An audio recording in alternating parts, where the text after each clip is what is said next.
How does your body turn sunlight into usable vitamin D? But if you don't have the raw materials to build your sleep-related hormones and neurotransmitters, our sleep is going to continue to suffer. So this is why this is important. Vitamin D is a group of fat-soluble steroid hormones. All right, so it's not even a vitamin in the conventional sense. It functions as a steroid and does many other processes in the body related to hormones that we're going to talk about soon. But first and foremost, it's a group of fat-soluble steroid hormones. Now, vitamin D is primarily produced in the skin in response to UVB radiation from sunlight. And of course, we know that it can be absorbed through the food that we eat, which we're getting about on average 10% of our vitamin D is coming from food, and upwards of 90% is going to be coming from interacting with sunlight. That's kind of the natural turn of things and evolution of things. If we're talking about humans living in a natural setting, that would be about the ratio. Now, the question is, how does your body turn sunlight into usable vitamin D? Well, the first thing is this incredible interaction that takes place from UVB rays from the sun hitting our skin and interacting with a compound in our skin called 7-dihydrocholesterol. That's right, it's a form of cholesterol embedded in our epidermis that UVB rays from the sun interacts with, and it converts it into something called cholecalciferol, also known as vitamin D3. Now hold up, this isn't where the story ends, because D3 is not the usable form of vitamin D. All right, this is just where the story begins.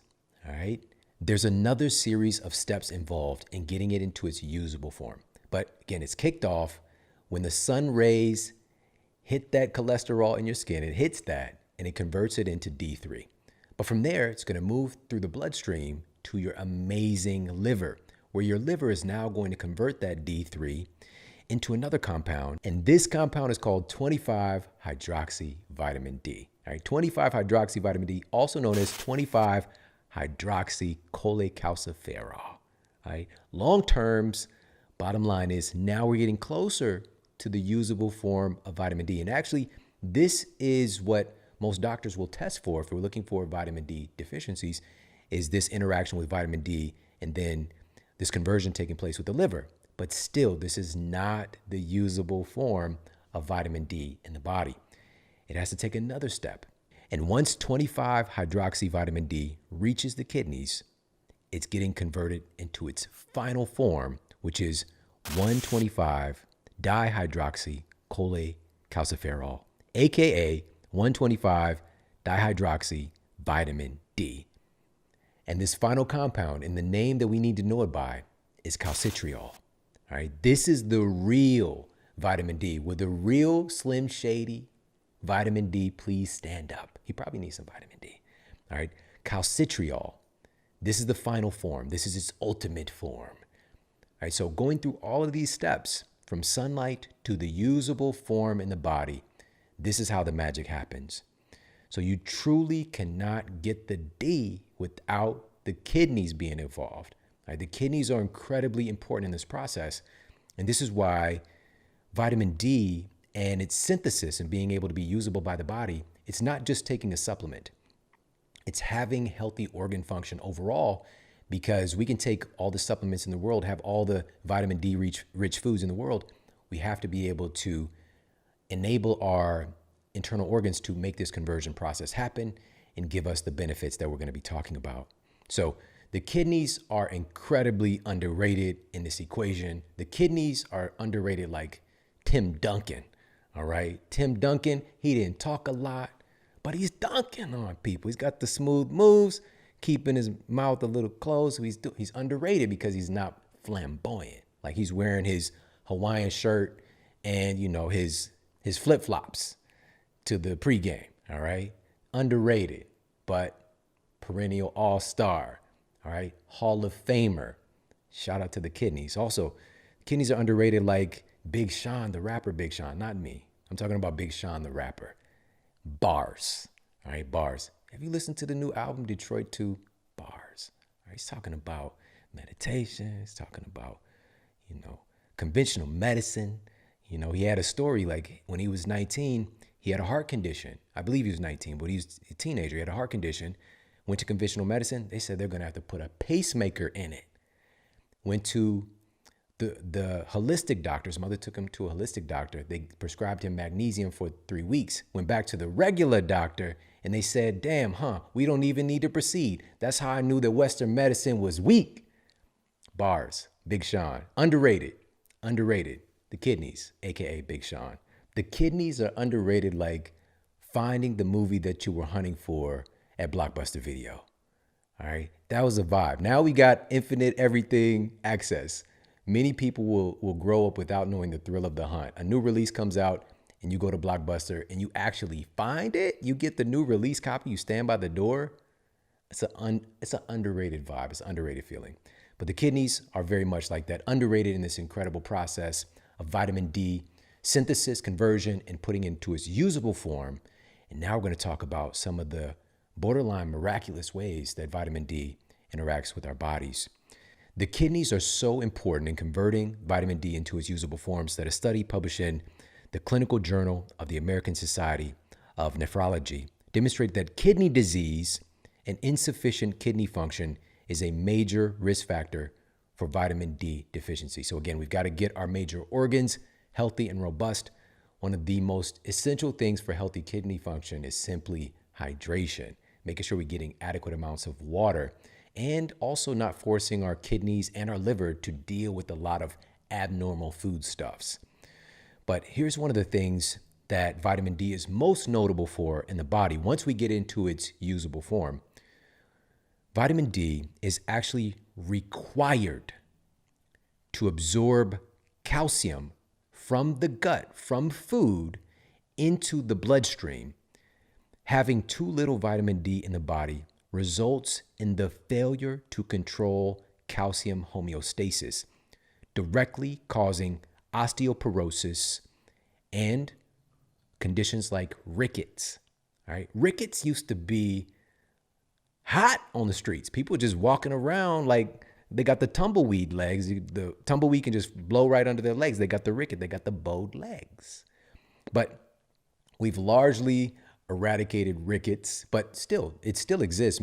There are still, tens of thousands of cases, maybe hundreds of thousands of cases, but we've got billions of people on the planet, so it's a smaller percentage. But vitamin D is one of the biggest underlying factors with conditions like rickets. So please understand, if we're talking about bone density, vitamin D is critical in that equation. I was marketed to, I know that you were as well. Milk, it does the body good for strong bones. Calcium can't do anything without vitamin D. Vitamin D is the major key alert for calcium to be able to do what it does in the human body. And it's also, calcium isn't just for our bone density, it's also for clotting our blood, and the list goes on and on. So to be able to assimilate calcium, vitamin D is critical. And so growing up, little did I know, again, if you know my story, I was at track practice, aspiring athlete, 4.5 40-yard dash when I was 15 years old, touchdowns, 2 to 3 touchdowns a game. It was crazy. It's doing great. At track practice, doing a 200-meter time trial, I broke my hip while I was running. Just from running, there was no trauma. I didn't fall. My hip broke. My iliac crest broke while I was running. I was drinking milk daily, but it wasn't doing the trick. Clearly, because I broke my hip. But nobody stopped to ask, how did a kid break his hip from running? My bone density was that low. Plenty of calcium, definitely lacking vitamin D because of my lifestyle. Literally, I was on this program where I'm getting bused to the quote good schools. It's dark outside. Like I'm literally going to school, getting to the bus stop, getting on the bus at like 5 a.m. in the morning. And I don't leave there oftentimes, especially Missouri, where I grew up. Getting out of school, like I've got a tiny bit of daylight left a lot of the year. So that's one part of it. And also, but that's not the only part. We're going to talk about some of that stuff as well, getting access to adequate sunlight. And also the time of year plays a role, but it's the health of the internal organs, right? So the liver being able to convert and do its job, and also the kidneys being able to convert and do their job. And definitely I had some liver problems for sure with the way that I was eating. Now, yes, vitamin D is an incredibly important nutrient for our bones and our bone density and our bone development. But that's not the only bone it's good for. Vitamin D, as we talked about at the top of the episode, it's a steroid hormone. It's a steroid hormone. And a study published in the International Journal of Impotence Research found that compared with healthy men, subjects with vitamin D deficiency obtained lower scores for erectile function, orgasmic function, and sexual desire. Without the D, we have a little bit more problem given the D. All right. So this is an important part of this conversation that's looked over. It's a steroid hormone. So it's involved in bone formation. It's involved, with bone density. Our steroid hormones have a lot to do with that, but also sexual function. That's another big role that vitamin D plays. And deficiency in vitamin D, it's one of those things where you got, you might have the bow leg version versus, never mind.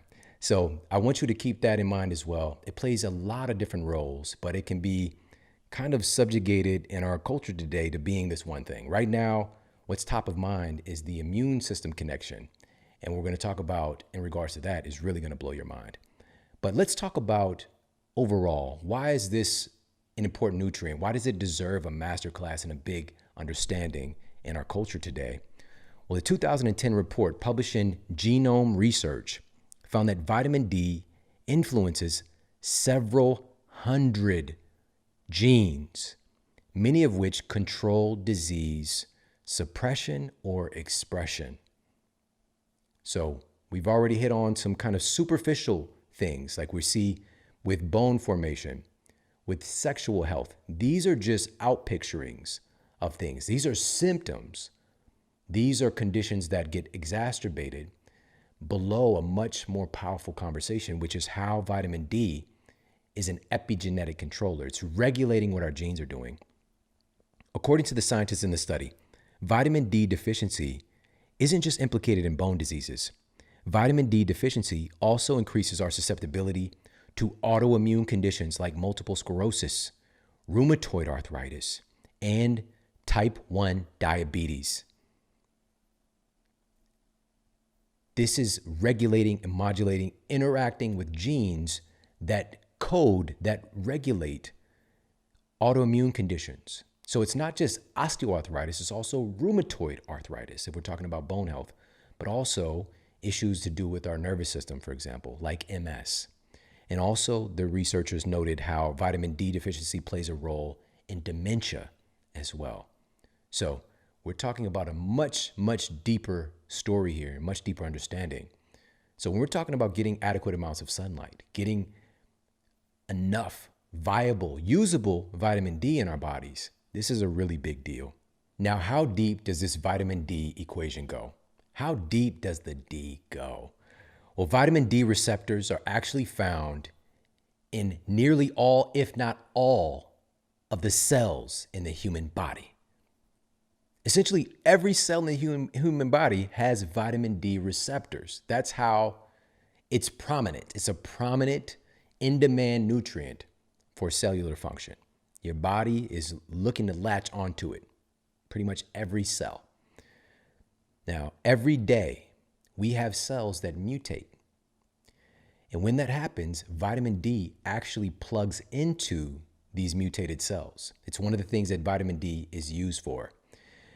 And when that happens, it delivers instructions to the cell to repair itself, to fix the mutation and get back to being a healthy, normal, replicating cell.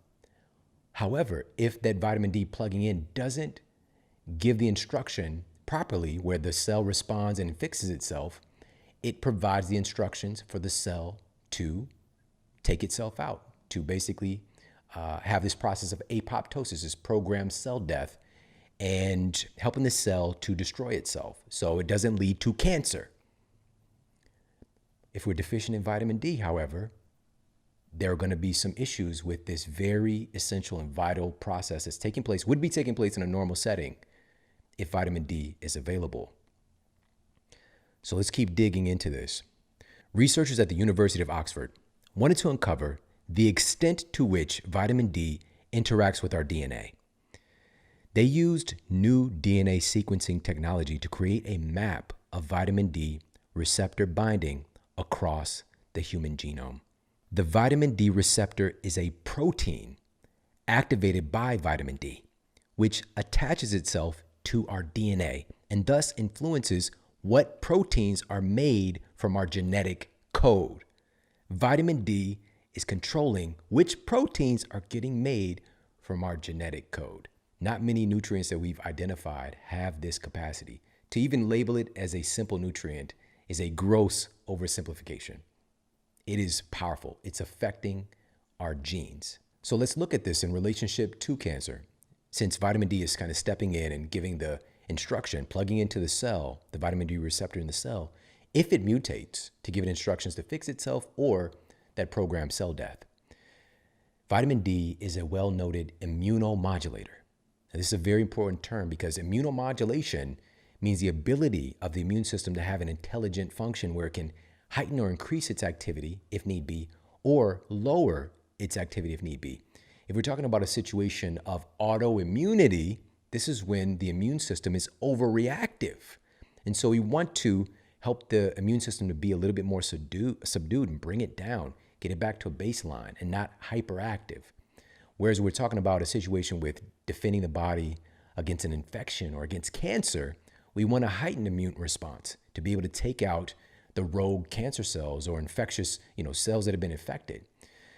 And so looking specifically at cancer, there are several meta-analyses studying the effect of vitamin D and cancer, like the one published in the American Journal of Public Health. The researchers found that vitamin D has a protective effect in lowering cancer risk and, as the researchers stated, lowering cancer mortality, quote, at low cost with few or no adverse effects, unquote, going up against several of the most prominent, most deadly forms of cancer, the most rampant forms of cancer, everything from breast cancer to colorectal cancer, the list goes on and on. Vitamin D has been shown in big meta-analyses time and time again to prevent and even help as a form of treatment. How often are you hearing this message?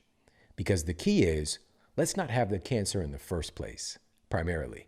And vitamin D is involved in that process of that cellular intelligence because each and every day we have thousands of mutations that take place during the process of cell replication. Each and every one of us has cancer cells that develop every day. But a healthy, robust, naturally functioning immune system with vitamin D being at the helm can identify these cells, help them to fix themselves, or trigger apoptosis, where the cell can destroy itself and we're not allowing it to grow and having a cancer cell to have the time to latch on and have angiogenesis, right? So latching on to blood vessels where it can start to feed itself and get nutrient supply and blood flow and manifesting itself into a larger tumor or the like. So all of this process, it starts with let's prevent it from taking place in the first place and getting out of hand. Vitamin D is a big component. And I want you to take this piece of data, utilize it for yourself and your loved ones because the data exists. It is so thick. It is so heavy on how important vitamin D is in this equation of our immune function, cancer prevention, and so much more. Now, again, in regards to vitamin D being an immunomodulator, right now, our immune system is a big topic of conversation. So at this point, we're going to look at the peer-reviewed evidence regarding COVID-19 and vitamin D. We're going to start with a peer-reviewed study published in Scientific Reports. And it took a set of people with confirmed cases of COVID-19 who had no symptoms. And these were folks categorized in Group A. And they tested their vitamin D levels.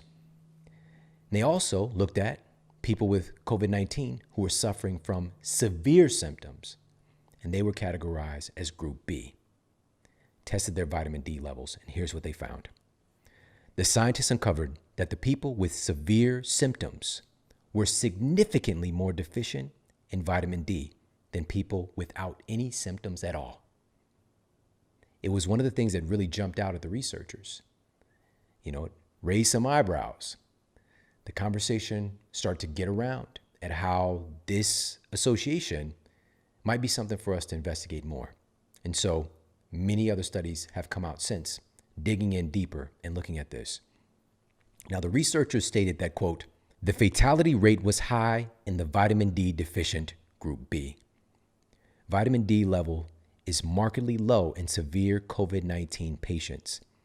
Inflammatory response is also high in vitamin D deficient COVID-19 patients. This all translates into increased mortality in vitamin D deficient COVID-19 patients, unquote. Now, this is just one of dozens of studies that we now have, and mirroring the conclusion of almost 24 other peer-reviewed studies. The scientists stated, quote, we recommend mass administration of vitamin D supplements to populations at risk for COVID-19, unquote. They recommended mass administration. Prior to all of this stuff and the drugs coming on the market, all these things, but did you hear about this on the news? Did you hear that scientists were recommending mass administration of vitamin D because they could see right there in black and white that folks who are deficient in vitamin D, the likelihood of severe symptoms is exponentially higher. As a matter of fact, people with sufficient levels of vitamin D were far more likely to have no symptoms at all. But yet you don't hear that on the news.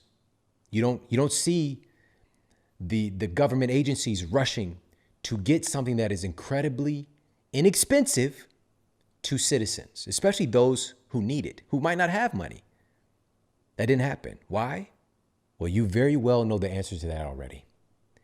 We're talking about multi-billion-dollar industries that are designed and built on the farming of sick people and continuously creating synthetic pharmaceuticals to treat the symptoms that result from abnormal diet and lifestyle interactions. And one of those lifestyle interactions being getting adequate sunlight. And so we've got a drug for that. We got a drug to treat the osteoarthritis. We've got a drug to treat the autoimmune condition. How about we address the underlying cause? Vitamin D is critical in this equation, right? And it's inexpensive. As a matter of fact, it's free if you go outside, but there's a nuance there, and we're going to talk more about that. So we're not seeing commercials to encourage Americans and really citizens all over the world, but specifically Americans who are the most vitamin D deficient, one of the most vitamin D deficient populations, to make sure that they get their vitamin D up, to make sure that they're going out is critical right now. We've got peer-reviewed evidence on this, dozens of studies on how important this is. But what you will see is commercials for synthetic pharmaceutical drugs to treat symptoms, right? So they're gonna treat your erectile dysfunction, right? If you're trying to watch the game and then they got the guy, he's on the boat with this lady and, here's, erectile dysfunction hindering your life, vitamin D, all right? This drug has, and the crazy part is they're on the boat and it shows like they're on a boat having a good time. It says it's got this benefit. Ask your doctor for the drug. Ask the dealer. Is that even appropriate to ask your doctor for the drug that you want? That sounds like a different kind of relationship, all right? But then what they go on to have is this long list of side effects, right? Blindness, seizures, heart failure, kidney disease, death, right? They'll slide death in there, right? All from taking this substance that's designed to treat a symptom and it's not addressing the underlying cause of the condition in the first place, all right? So I want to start to encourage us to look through the lens when we see these things, to see it for what it is. This is window dressing. This is superficial.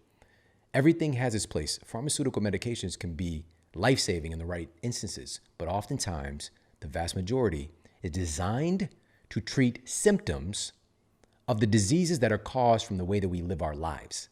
Instead of removing the cause of the disease, we treat the symptom.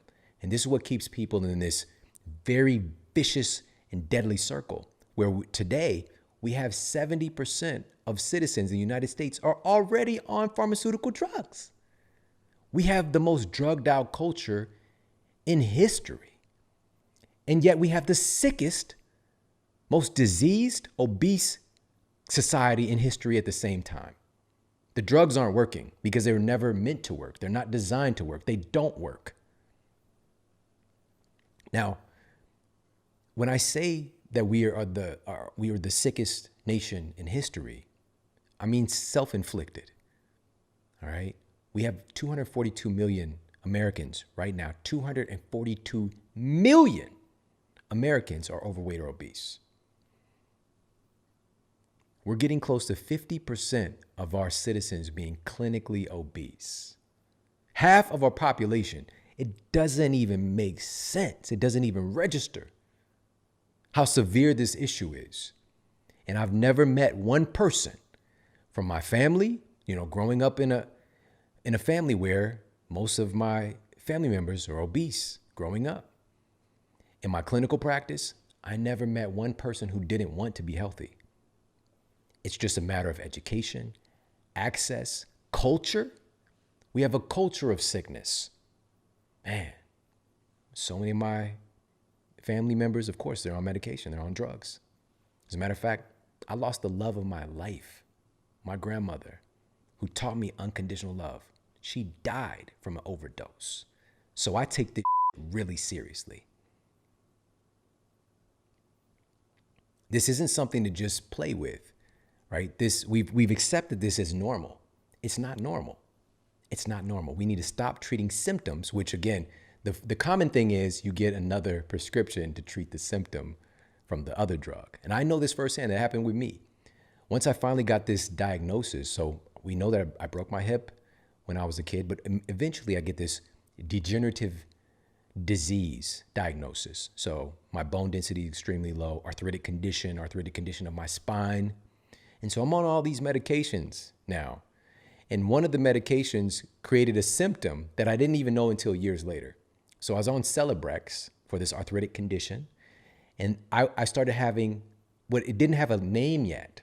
That's the thing. Once it gets its name, then you can create a fear around it. And so my symptom was restless legs, which it wasn't a thing yet. All right. So this is like way back in the day. This is, a couple of decades ago now. But I'm laying down in bed at night. I'm trying to get a little shut eye, but it feels like my legs want to just get up and go without me. And it's just I didn't know what was happening in my life. I didn't know that was a thing, right? I just felt like I needed to relax. Like, oh, I'm not relaxing. But it felt like, when they do that magic show thing and then they have the person get into the box and they saw them in half and then their legs are like doing their thing. It felt like that. Like my legs were like off doing their thing. And I'm trying to lay here. Caused by Celebrex. It's one of the side effects. Little did I know. And so then you get a medication for the restless leg syndrome and you just get into that vicious circle. So reeling this all the way back in, I want to really point to the necessity. Vitamin D was being implored by scientists, mass administration. We got sound data on this. It's safe. It's safe at extremely high amounts that you can add in to help to reduce these symptoms and reduce susceptibility. It's safe and very inexpensive. Mass administration, nope, you didn't hear about that. But you'll hear about the commercial for, getting a 17-hour boner, through whatever new drug. Well, that's a side effect. You don't want that. Report that to your doctor, all right? Or dip it in some cold water. I don't know.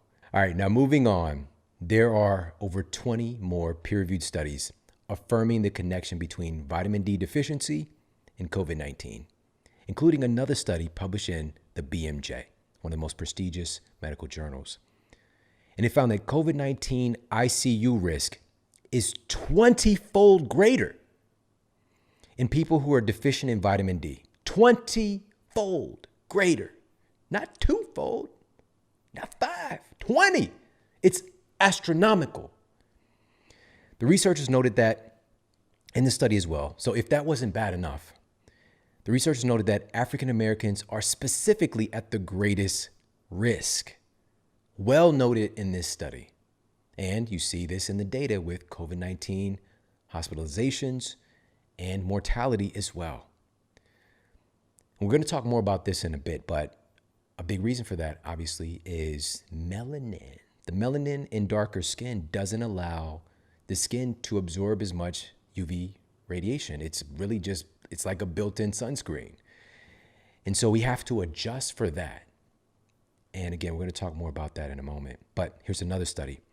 Now, this is a meta-analysis of 40 plus patient studies published in the BMJ, and it states, quote, collectively, studies strongly suggest essential pro-hormone and nutrient vitamin D is a far more effective potential basal COVID-19 treatment than any additive pharmaceutical available to date. The data exists. It exists. Yet another study.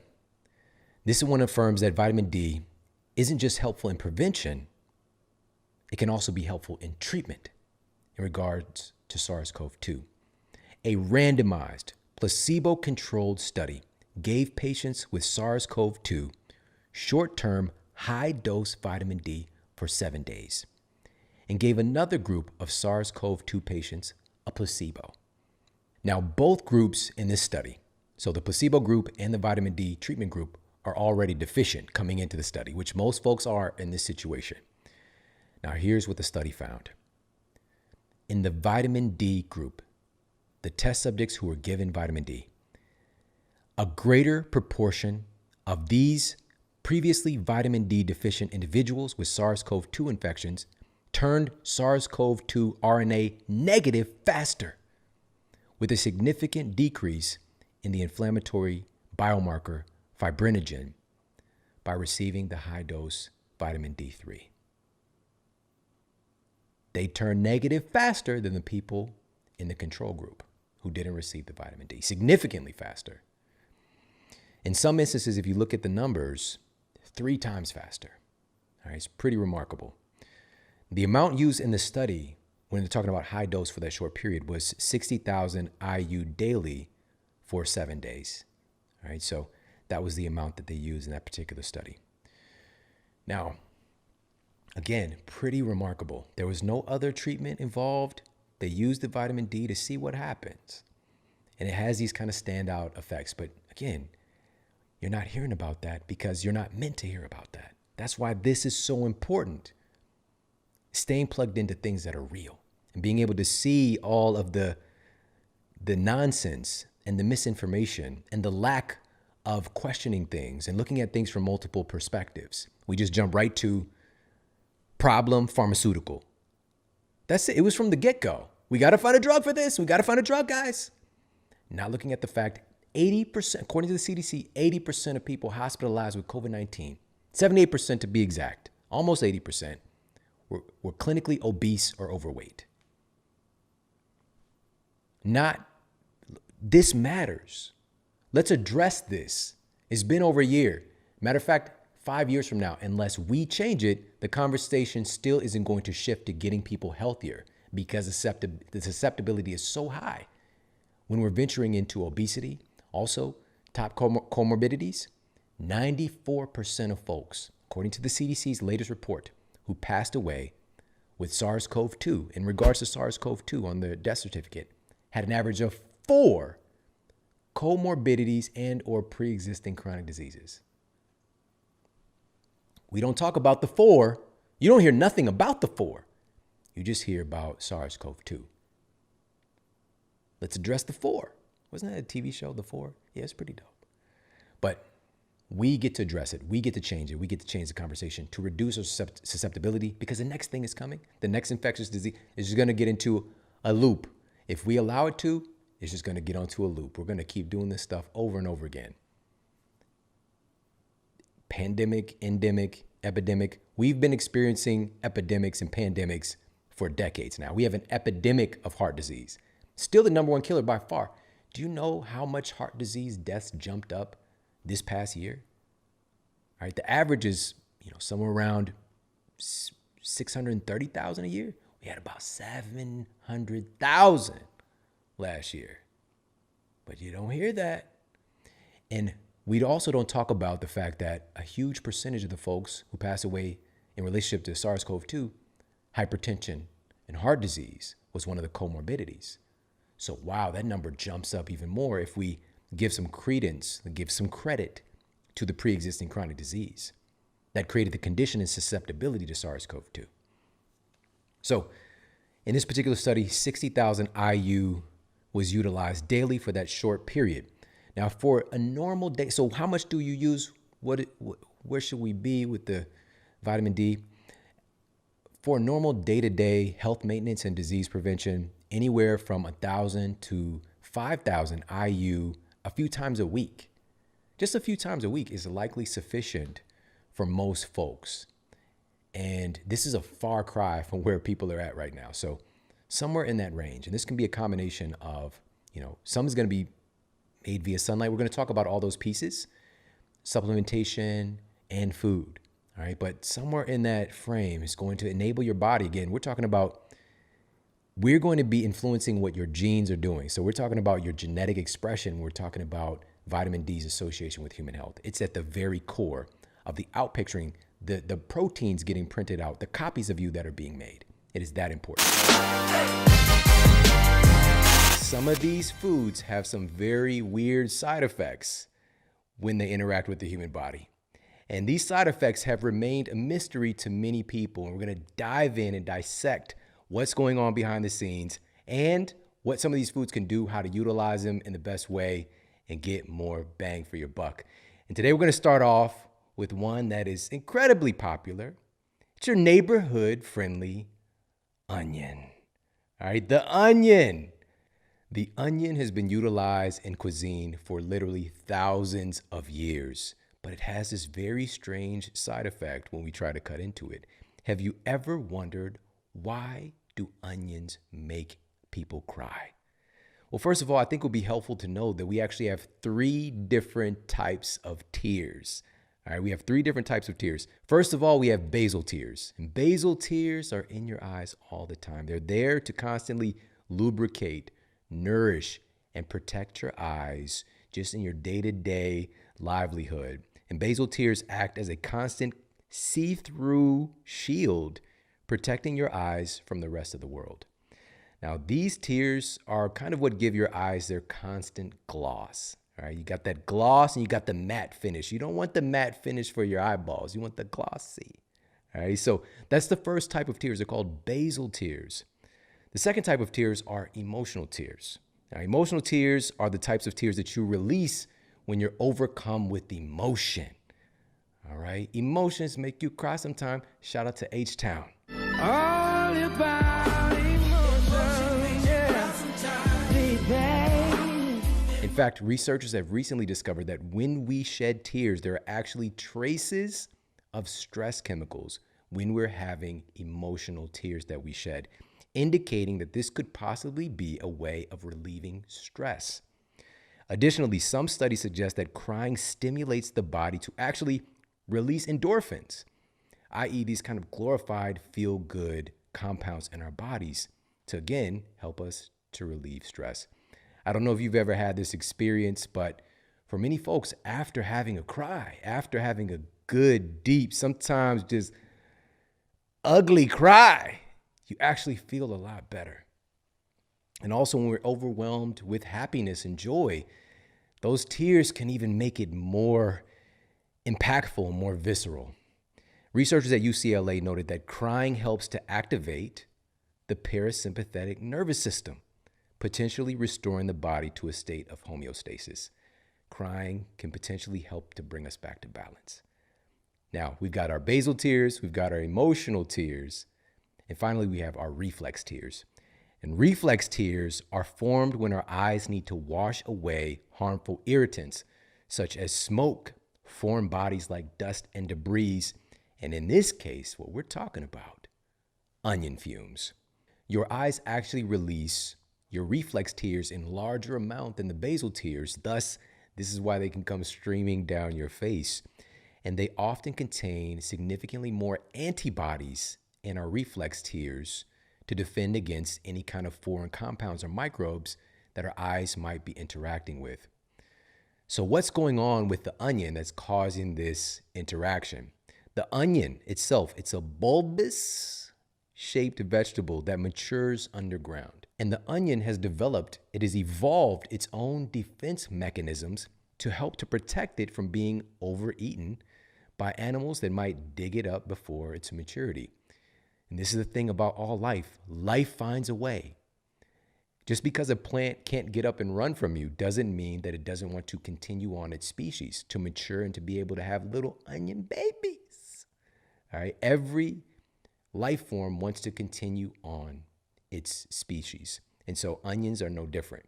And so it's evolved these incredible defense mechanisms to help to protect itself. Now, when an onion skin is broken, it begins to spew certain enzymes and sulfonic acid. And these compounds combine to produce propanethiol S oxide. We're going to call it Pez oxide for short, Pez oxide, which is an irritating gas. It's an airborne sulfur-containing organic chemical that is similar to tear gas.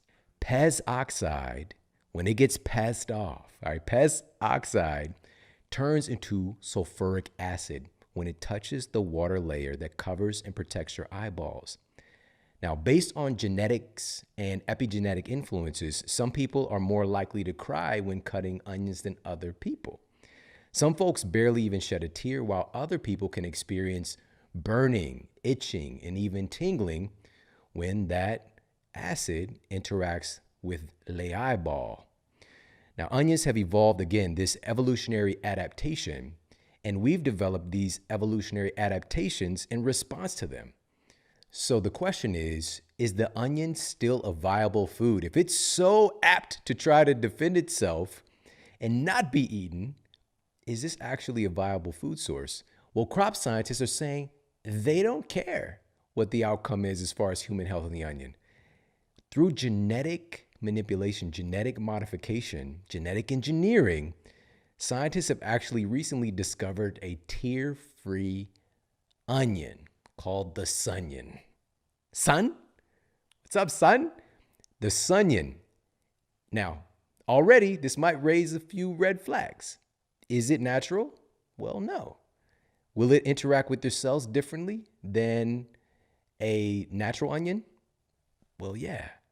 Is it safe and equally beneficial as a natural onion? Well, we'll have to wait and see. But just to let you know, they've taken the tears out of cutting onions by creating the Sunnion. All right, it might be some Frankenstein type stuff. Maybe, I don't know. But just thought I'd throw that little fun fact in there for you. Now, let's talk about the benefits that are garnered by the human body when interacting with a natural onion. Now, a lot of folks don't realize this, but onions are a potent source of an antioxidant called quercetin, and it's highly concentrated in onions versus most other plants. And quercetin is a powerful anti-inflammatory that's been found to reduce the risk of cardiovascular disease. In a randomized, double-blind, placebo-controlled crossover study. In a crossover study, this is a type of clinical trial where study participants receive each treatment, getting the treatment and getting the placebo, and also having this done in a random order. So it's one of the very best types of studies. And this study was published in the British Journal of Nutrition. And it found that a concentrate of onion quercetin was able to significantly reduce ambulatory blood pressure of hypertensive patients. And by the way, ambulatory blood pressure means they're tracking the blood pressure throughout the day. So the person's normal day-to-day activities and including sleep. And so they're tracking it not just when you go to the doctor, which some people get a response in their blood pressure going up just by going to the doctor, and it makes them nervous. So this is a way to track things in a normal day-to-day livelihood to see what's the actual impact. So this was a really, really well done study finding that quercetin from onions can really have some great benefits with our cardiovascular health. Also, onions are a well-documented, incredible source of prebiotics. All right, prebiotics are necessary to help probiotics or friendly flora, friendly bacteria to proliferate and to have a healthy ratio of friendly microbes to more of the kind of pathogenic or opportunistic microbes that have a place, but we just don't want that ratio to get out of balance. And so you could take all the probiotics you want. You have to have prebiotics, which are the food for probiotics to actually proliferate and to be able to do all the great things that they can do in your system, in you, for you, right? So probiotics produce essential compounds that support human health in so many different ways that we're just starting to analyze more of. But onions are particularly rich in a prebiotic called inulin. And inulin has been noted to help to increase the number of friendly bacteria in your gut and also to improve your immune system function. This isn't talked about enough. The majority of your immune system is actually located in your gut. Get in my belly, right? It's located mostly in your belly. And this is an evolutionary adaptation because what's coming in via your mouth can potentially, throughout our evolution, bring you better health or make you really, really sick or potentially even kill you. So your immune system needs to be there frontline for sure. That's just one part of it. But also your immune system needs to be there to help to determine what's going to get into your tissues and become you. Because this incredible process of eating food, we don't really think about this often. This food is going to become human tissue and or be utilized for fuel by our human cells and our human tissues. It is an incredible process, incredibly energy intensive and important. So your immune system needs to be there front line to make sure that you're making yourself out of the best stuff possible. All right, so onions are a well-noted prebiotic. Onions are also noted to be a good source of vitamin C, B vitamins, potassium, and at least 25 noted flavonoid antioxidants. And another study published in Environmental Health Insights found that eating just 100 grams of fresh red onion reduced fasting blood sugar levels in type 2 diabetics even after 4 hours. These are the things that should be making the headlines. They're not putting a commercial for onions on TV while you're watching Real Housewives. They're not putting a commercial for onions on TV while you're watching the baseball game. They're putting commercials for pharmaceutical drugs that treat symptoms of disease and don't address the root cause, which, according to the Journal of the American Medical Association, the #1 cause of our chronic degenerative diseases is poor diet. Changing our nutrient inputs are incredibly powerful, but nobody's doing commercials for onions. I guess it's just not sexy. But again, we've got a paradigm, got the onion booty. So how's it not sexy? All right. So we need to advocate more, of course, get more celebrity endorsements for real food and start to turn this paradigm into something that's more health affirmative. Now, there's a lot of, by the way, to get some of these benefits, there's a lot of gadgets that we have today that can take the tear-jerking aspect out of chopping onions. So that's one part of it. But once we've got the onions there to utilize, an easy way to add onions, you can add them to a variety of dishes. We can go on and on just for days talking about all the different stuff that you can do with onions. You can add them to, everything from stir fries to scrambles to salads and so much more in their cooked or raw form.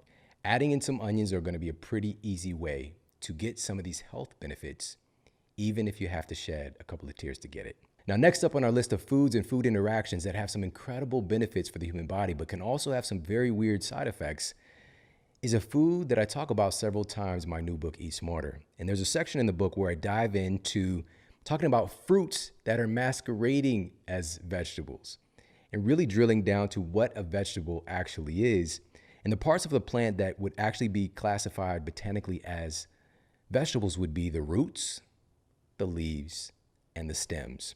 When we eat carrots, radishes, and beets, we're eating the roots of the plant.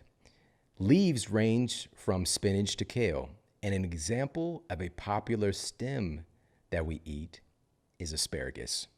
These green spears are a generally common food that features a great amount of the prebiotic fiber inulin. In a fascinating study published in the journal Gut, inulin-derived propionate was found to significantly increase the release of two major satiety hormones that help to regulate our metabolism, PYY and GLP-1. PYY, also known as peptide YY, is an important gut hormone that regulates your appetite. It's released by the cells in your intestines and colon based on the types and amounts of food coming in. And according to data published in the Journal of Physiology, PYY is believed to play a major role in reducing appetite and decreasing your risk of excess body fat storage. PYY, pretty young ying. All right, it's PYY. So number one, we've got PYY. Also, GLP-1 or glucagon-like peptide 1. And this is a hormone that's primarily produced in your gut when nutrients enter the intestines. GLP-1 has been found to increase the feeling of fullness during and between meals by acting on appetite centers in your brain and slowing the emptying of the stomach itself. GLP-1 also plays a role in keeping your blood sugar stable. This is some pretty amazing stuff, encouraged by this one remarkable food. And asparagus is also notable in the fact that it's a prebiotic food that helps your gut bacteria to produce SCAFAs. All right, SCAFAs, short chain fatty acids. And these SCAFAs are necessary for everything from protecting the lining of your gastrointestinal tract to reducing rates of autoimmune issues to even interacting with your brain. The list goes on. And a specific SCAFA, propionate, that we mentioned already, has been found to reduce inflammation and to help to reduce visceral belly fat. It's pretty profound. Now, all of this sounds fine and dandy, but every time I eat asparagus, why does my pee smell like I've been drinking 40 ounces of Schlitz malt liquor? Like, it's crazy. Why does my pee smell like I've been drinking Colt 45? All right, shout out to Billy D. Williams. Do you remember this commercial? Colt 45. It works every time. Does it, Billy? He's all sophisticated, got this cool vibe, nice outfit on, but then he's like, oh, the ladies coming over to drink this Colt 45. Bro, that's the definition of a cash grab right there. But shout out to Billy D. By the way, have you ever thought about this? Isn't Billy and Bill short for William? So is my man's name William D. Williams? I don't know. It's neither here nor there. All right, so scientists have actually been pondering this mystery for hundreds of years of why asparagus causes a foul odor in urine. Even Benjamin Franklin took note in 1781, saying, quote, "A few stems of asparagus eaten shall give our urine a disagreeable odor," end quote. His statement was actually in a letter to the Royal Academy of Brussels as he was trying to convince the Academy to take on the work to, quote, "discover some drug that shall render the natural discharges of wind from our bodies not only inoffensive, but agreeable as perfumes," unquote. He wanted to be like, so instead of walking through somebody's fart cloud and being offended, when you walk into that fart cloud, it's more like walking into the perfume department at Macy's, all right? Have you ever had this experience where they're very militant in Macy's? Sir, come here. Do you have a girlfriend, sir? Just relax. But there's a lot of perfume smells intermingling in the air there. And he believed, and of course it is possible, to get our farts smelling more, as he mentioned, quote, agreeable.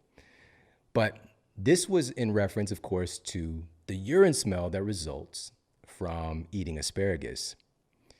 Today, science has solved some of the reasons behind this funky smelling pee that results after dining on asparagus, part of which appears to be a compound in this spear-shaped vegetable called asparagusic acid, which is a sulfur-containing compound that seems to be found exclusively in asparagus. When digested by humans, it triggers the production of several smell-worthy compounds like dimethyl sulfide, which sulfur is well noted for giving things like rotten eggs and skunk spray their signature aromas. Now, where it really gets weird is that even though asparagus has this compound in it, about 40% of people don't experience asparagus pee, either because they're not able to smell it themselves or because they don't make the funky pee to begin with, or both. In a study cited in the journal Chemical Sense, researchers had test subjects to sniff asparagus pee and non-asparagus pee to see if they could tell the difference. Now, most asparagus pee was easily noticeable to most study participants, but in a smaller percentage of people, even though they ate asparagus, their pee didn't provoke any noticeable smelly difference. While in another small percentage of people, though their sense of smell seemed to be otherwise normal, they couldn't smell the funky asparagus pee smell even if others could. So a small ratio of people right off the bat aren't churning out this asparagus skunk piss to begin with, while some other people might be making stinky asparagus pee, but they don't know it because they can't smell it. The biological basis for the inability to produce non-smelly metabolites in detectable quantities is still unknown. So they don't know how some people, small percentage of people, are processing asparagus and not having this stinky pee come out. So we don't know how that's happening yet. But the inability to smell the odor is associated with a single nucleotide polymorphism, or SNP, which is a DNA sequence variation, which in this particular case, it's variation RS4481887 within a gene cluster of olfactory receptors. Sounds like a phone number, all right? You got stinky pee? Call 4481. It's also important to note right here in this moment, and something that we can take with us for the rest of our lives, that the smells we produce are significantly determined by the microbes that we carry in our gastrointestinal tract. All right. Right now, one of the most powerful and growing, fastest growing fields of science is looking at the incredible relationship between our microbiome and all areas of human health. We know that our microbiome today, we know that it has a major impact on our cognitive function. Many neurotransmitters associated with our mood and brain health, like serotonin, the majority is produced and stored in our gastrointestinal tract. Our microbes, our microbiome, our unique array of bacteria, again, it's unique to us. Nobody has a microbiome that's the same as another person. Our microbiome is this unique collection of bacteria, and these bacteria have their own agenda. They produce their own genes. If we go gene for gene, 99% of our genes are from our microbes, all right? Now, their genes are smaller, but they have their own genes nevertheless. And they also have their own life cycle. They're all working to reproduce and to colonize. And they also have, even though these are single-celled organisms, we kind of look down upon them for many years. Now we understand that they have their own version of a nervous system and that they're able to communicate. They're able to sense pain. The list goes on and on. Our microbes have a tremendous impact on our overall health. And so now, even with our sleep, for example, the quality of our sleep, it's well noted that our microbiome has a major impact on our sleep quality. For example, researchers at Caltech found that there are certain bacteria that communicate with the cells in our gut that produce sleep-related hormones and neurotransmitters. And damage to these microbes can create notable damage to our sleep quality. Because also, the majority of your melatonin is produced in your gut as well. When I was in school, when I was in my university, I was taught that melatonin is produced in your pineal gland, end of story.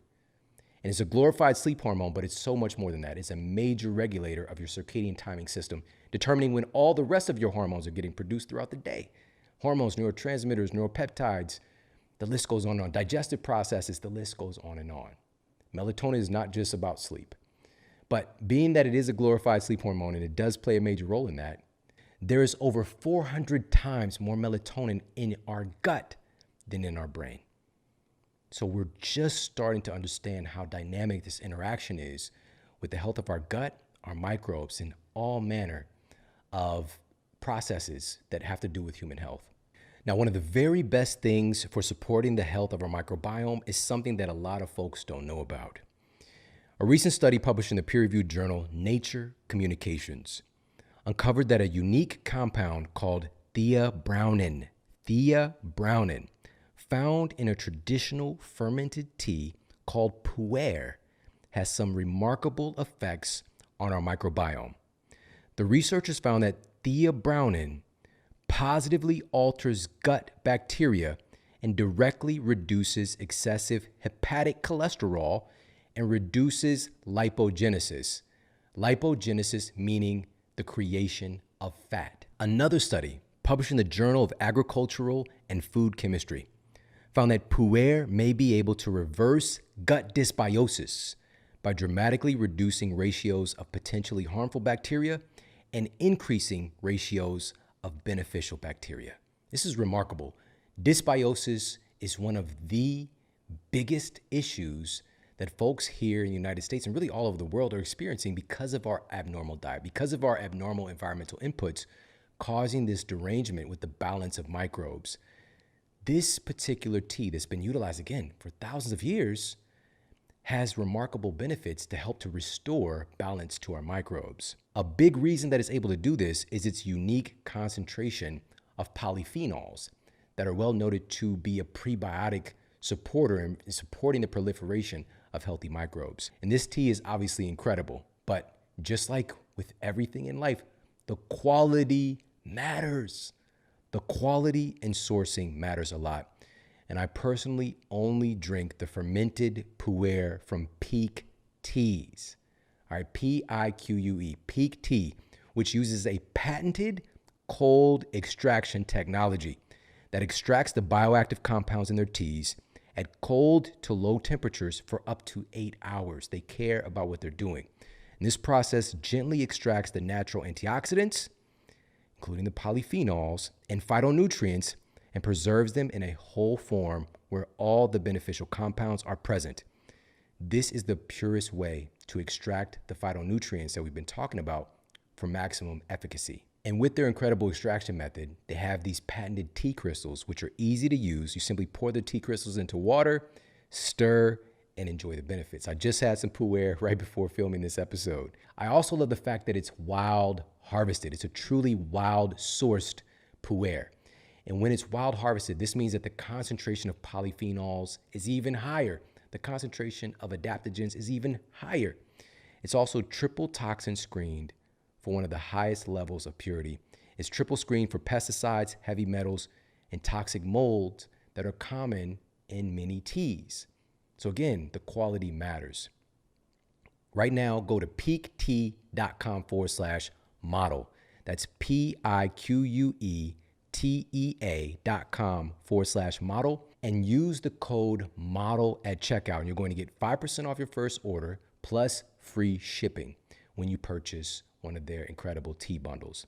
Now, another really interesting thing about pu'er was published in the journal Phytonutrient Research, disclosing that pu'er is one of the very rare nutrient sources that has a direct, significant influence on the enzyme that unlocks fat from your fat cells called hormone-sensitive lipase, or HSL. And we just did a recent episode detailing how the process of fat loss actually works, which you can get in the show notes. How does body fat actually get released from the fat cell? Where does it go? Does it get reabsorbed? Is it going to the mitochondria for beta oxidation? How does it all work? Where does fat go when it's, quote, burned? So we detail that entire process. But hormone-sensitive lipase is a key, literally a key, unlocking the door to release stored fat. So it's important. Now, there are very few foods and nutrient sources, in this case beverages, that have been clinically proven to directly improve the functionality of hormone-sensitive lipase, helping it to do its job. Pu'er is one of those things. And there's also another reason why I love Peak Tea is that it has over 15,000 five-star reviews, but also they have a guarantee. So if you don't enjoy it, you can send it back. Send it back. Get your money back. But, you know, it's one of my favorite things. I really, really enjoy it. The benefits are incredible, clinically proven. Their quality is outstanding. And again, go to piquetea.com/model. That's piquetea.com/model. And you're going to get the hookup. 5% off, free shipping when you get any of their amazing bundles.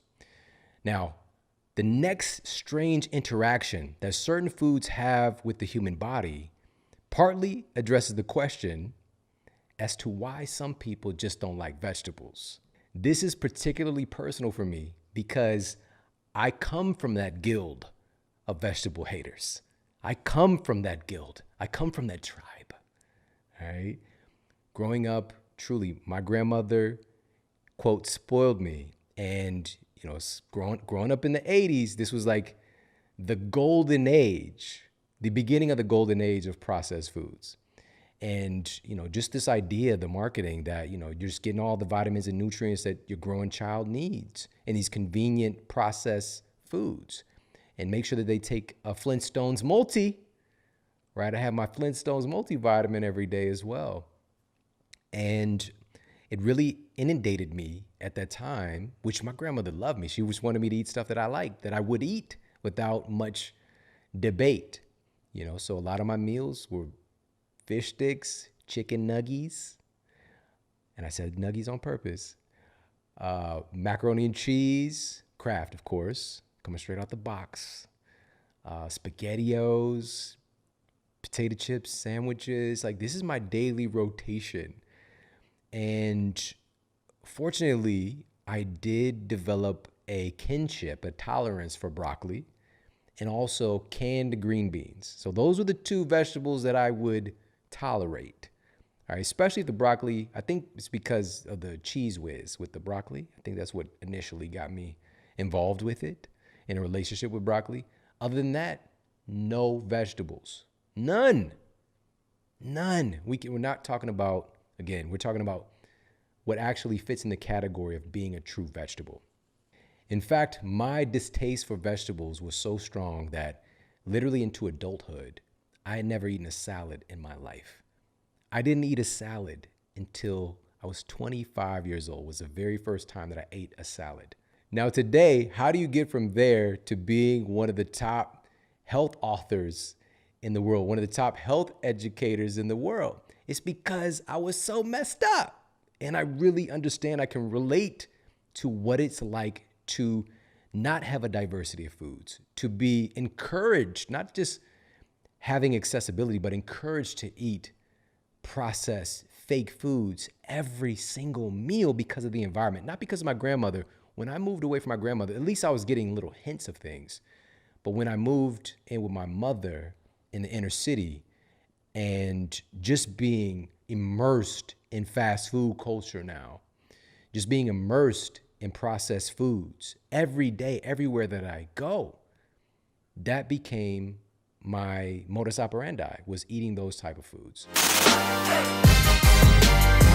These are the nutrients that are needed to build your sleep-related hormones and neurotransmitters to make all of the magic happen. You can get the fanciest, pantsiest mattress you can ever imagine, the pillow with the most flex and fluffiness and shoots out rainbows, whatever it is. You can get all of this fancy stuff. Get the blackout curtains. All those things are wonderful. But if you don't have the raw materials to build your sleep-related hormones and neurotransmitters, our sleep is going to continue to suffer. So this is why this is important. And also, when identifying these nutrients, what are the best foods to find them in? So we're going to talk about that. And we'll also cover how commonly consumed foodstuffs, in addition to those, actually damage your sleep quality, plus a whole lot more. And if this is your first time tuning into the Model Health Show, again, my name is Shawn Stevenson. I'm the author of the USA Today national bestseller, Eat Smarter, and the international bestselling book, Sleep Smarter. And again, on this episode, we're going to dive into specific foods that we need to be eating on a regular basis to improve our sleep quality. So first things first, we're going to start at the top. And I want to begin with why focusing on good sleep nutrition is so beneficial. When we think about diet and nutrition here in this culture, it's generally in the context of weight loss and weight management. That's generally what we relate to psychologically, nutrition and diet. But our sleep quality itself is one of the most powerful controllers of our metabolism. specifically in the domain of body weight and metabolism. Researchers at Stanford University found that insufficient sleep can reduce levels of the satiety hormone leptin that has big influences on your overall metabolism. And also, sleep deficiency increases the level of the hunger hormone ghrelin. All right, ghrelin is really the captain of the team of our hunger-related hormones that drive us to eat more. So being sleep deprived suppresses our satiety hormones and increases our hunger hormones. A recent study conducted by researchers at the University of Chicago revealed that our fat cells themselves need sleep too. All right, our fat cells need sleep. The study recruited healthy, lean test subjects, and each volunteer went through 2 study conditions.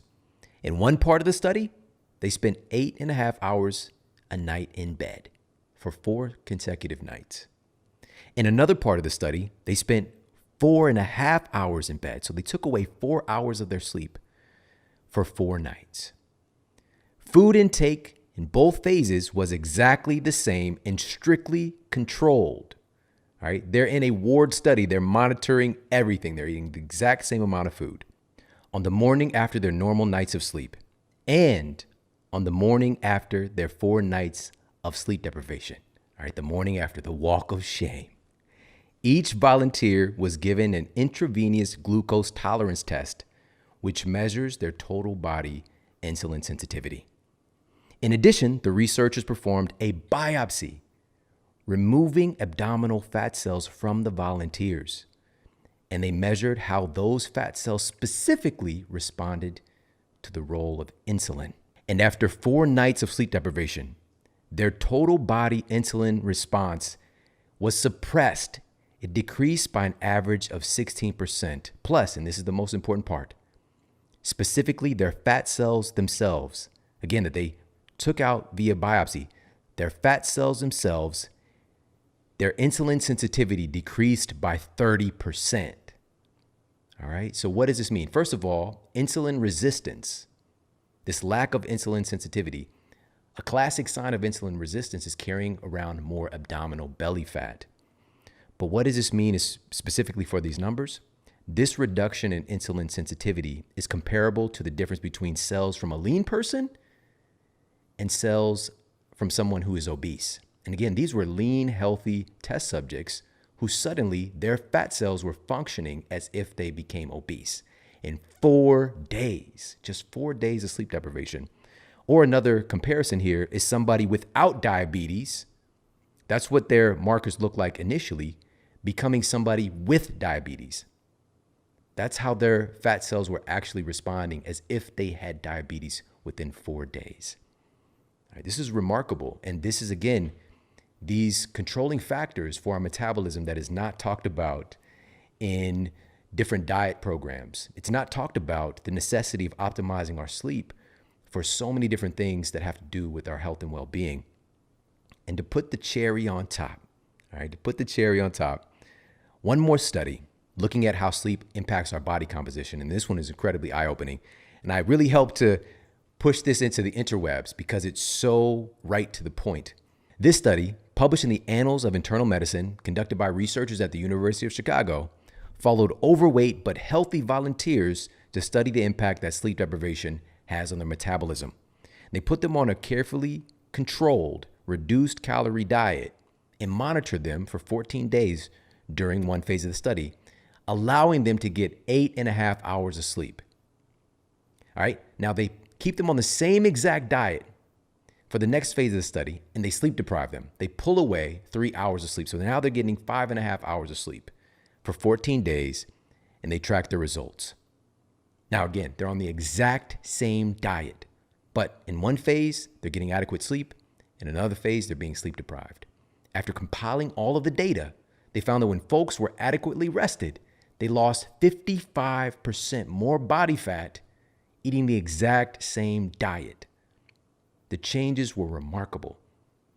And the question is why? How can sleep have such a powerful effect on our body composition and our weight?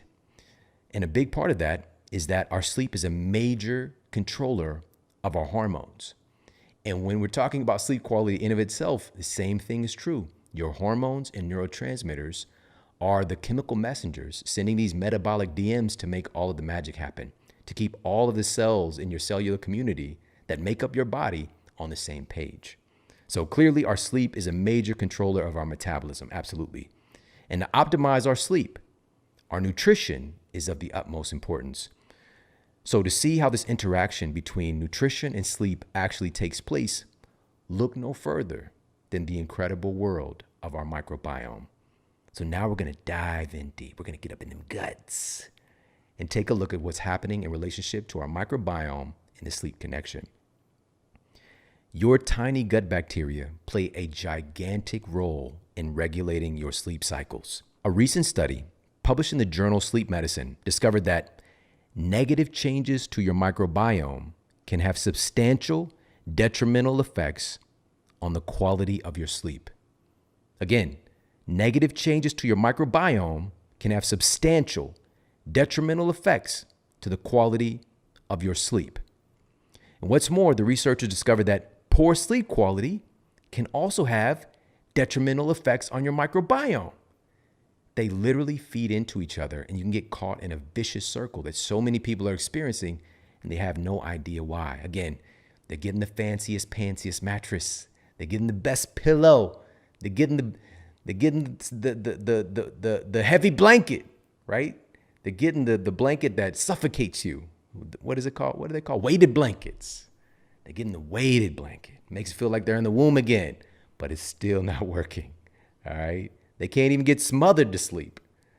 All right. And shout out to the weighted blankets. I think they're fantastic for some people. But we're not addressing the root cause. What's actually controlling the process of sleep itself. And it has so much to do with our microbiome and our nutrition. Their report demonstrated that as the microbiome is negatively altered and sleep quality is reduced, there's a direct reduction in our ability to switch between different mental tasks, something called cognitive flexibility. Cognitive flexibility. So to make this clear, when our microbiome sleep connection is disrupted, it damages our sleep and damages our cognitive ability as well. And again, I dive into that in depth in Eat Smarter because we're looking at our metabolism. How can we eat to optimize our metabolism? And again, taking people behind the scenes and teaching people how their metabolism actually works, but also what are nutrients, specific foods that improve our cognitive performance. That's what the smarter part of Eat Smarter is really all about. Now, as mentioned, to dive in deeper into them guts, to talk about how this actually works, I'm going to read you a powerful tidbit from Eat Smarter. One of the major reasons that our gut health has such a profound impact on our sleep is due to the sleep-related hormones and neurotransmitters that are produced and or stored in the gut. Take serotonin, for example. Serotonin is well noted to promote positive mental and emotional health, while low levels of serotonin are associated with anxiety and depression. On top of that, serotonin also plays a major part in sexual function, bone health, regulating the movement of your digestive system, and sleep quality. A 2007 report found that low levels of serotonin can contribute to insomnia. Serotonin is a potent neurotransmitter with many jobs, and even though it's often associated with things happening in our brains, the vast majority of serotonin is actually located in our gut. Approximately 90% of the human body's total serotonin is located in the gastrointestinal tract.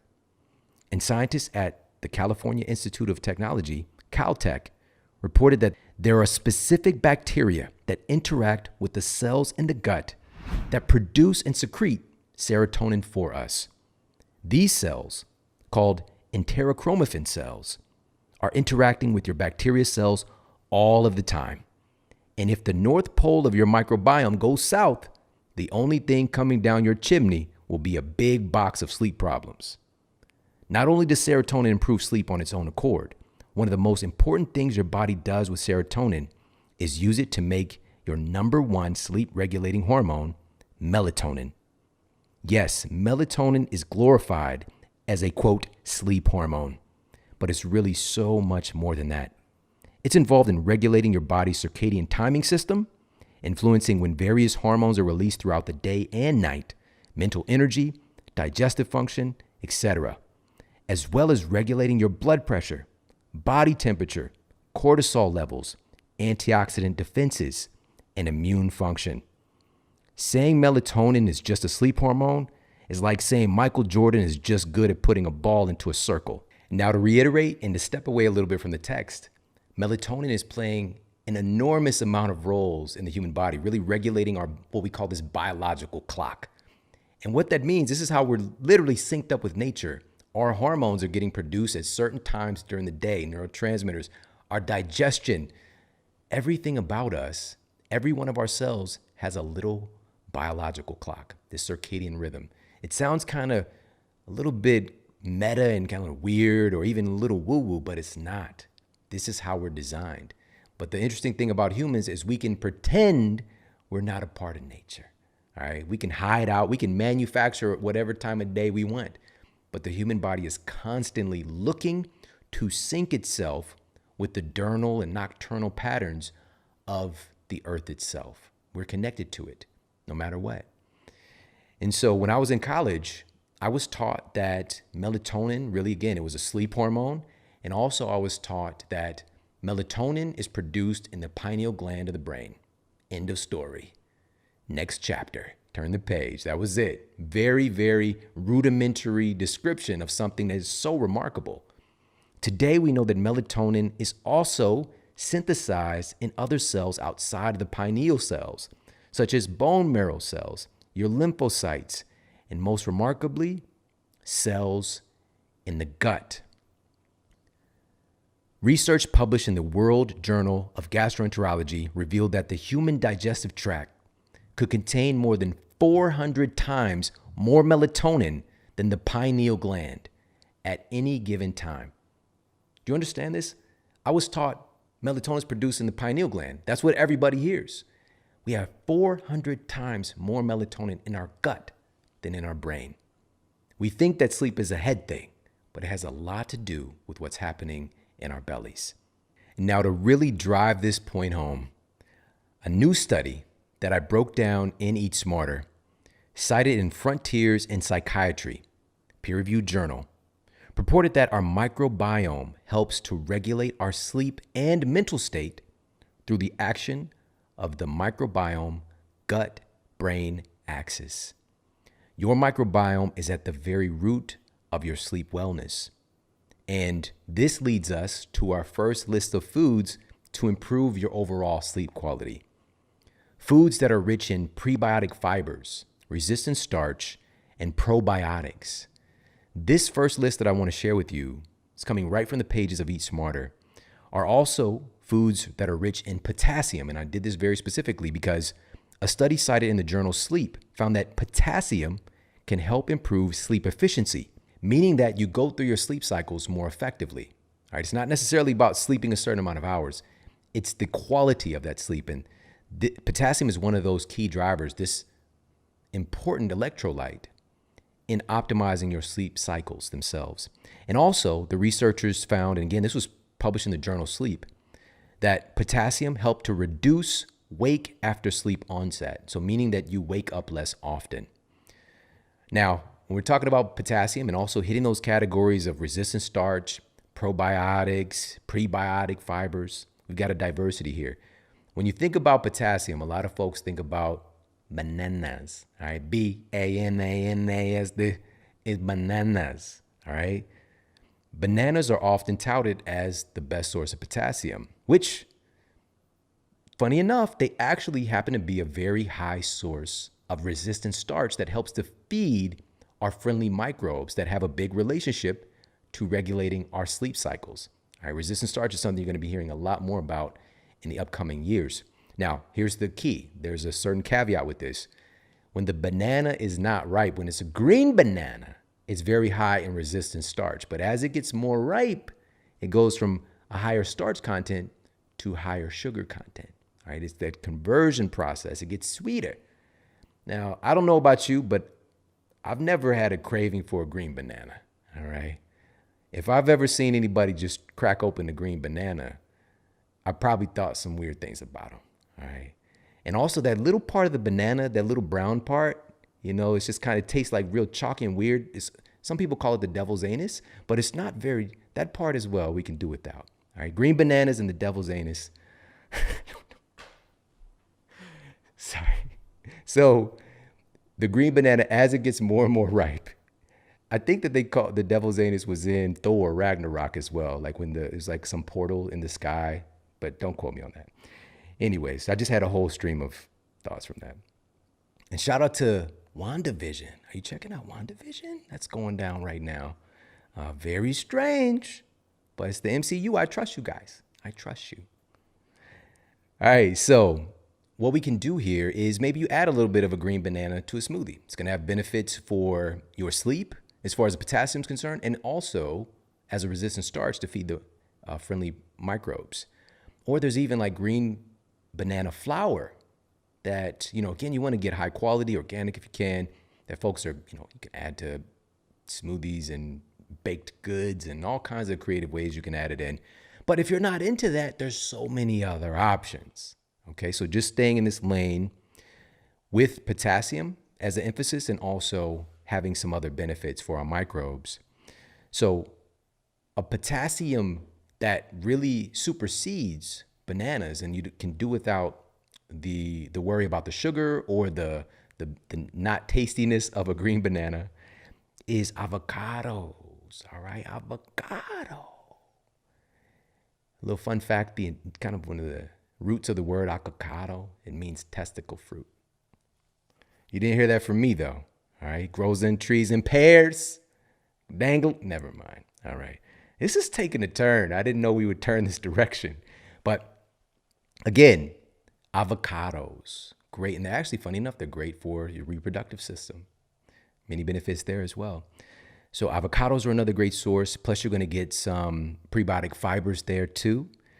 And again, we're going through lists of foods that have proven benefits in improving our sleep quality. So we've got avocados, green leafy vegetables, incredible source of potassium. And also we're getting some of these prebiotic fibers. All right. In this category of prebiotic fibers to feed our healthy microbes, our quote friendly flora, because you could take all the probiotics you want. They're not going to be able to colonize and to proliferate in your system and actually stay and give you benefit if you don't have the prebiotic foods that specific strains of bacteria need to eat. If they don't have their preferred food source, they're just going to leave. They're not welcome. All right. So we've got to feed them their preferred food source. And pretty much every real food is going to have some type of prebiotic benefit for some strain of bacteria. All right. Because when you're eating a food, when you're eating a blueberry, when you're eating an avocado, you're eating the avocado's microbiome. Just think about that. It's remarkable. We just see these things as just some random entity over there as food, but it is a living thing and it has its own microbiome and we're taking that on. It's remarkable, right? So as we're adding in more diversity of real foods, we're adding in, we don't have to just go and get a list of prebiotics, from a Google search, because it's going to be very limited in its scope and in the thought process is coming from the researchers. It's very limited. Like, oh, we know we got inulin here, whatever the case might be. So Jerusalem artichoke, garlic, onions, leeks. We know that that's on the list, but every real food has prebiotic potential.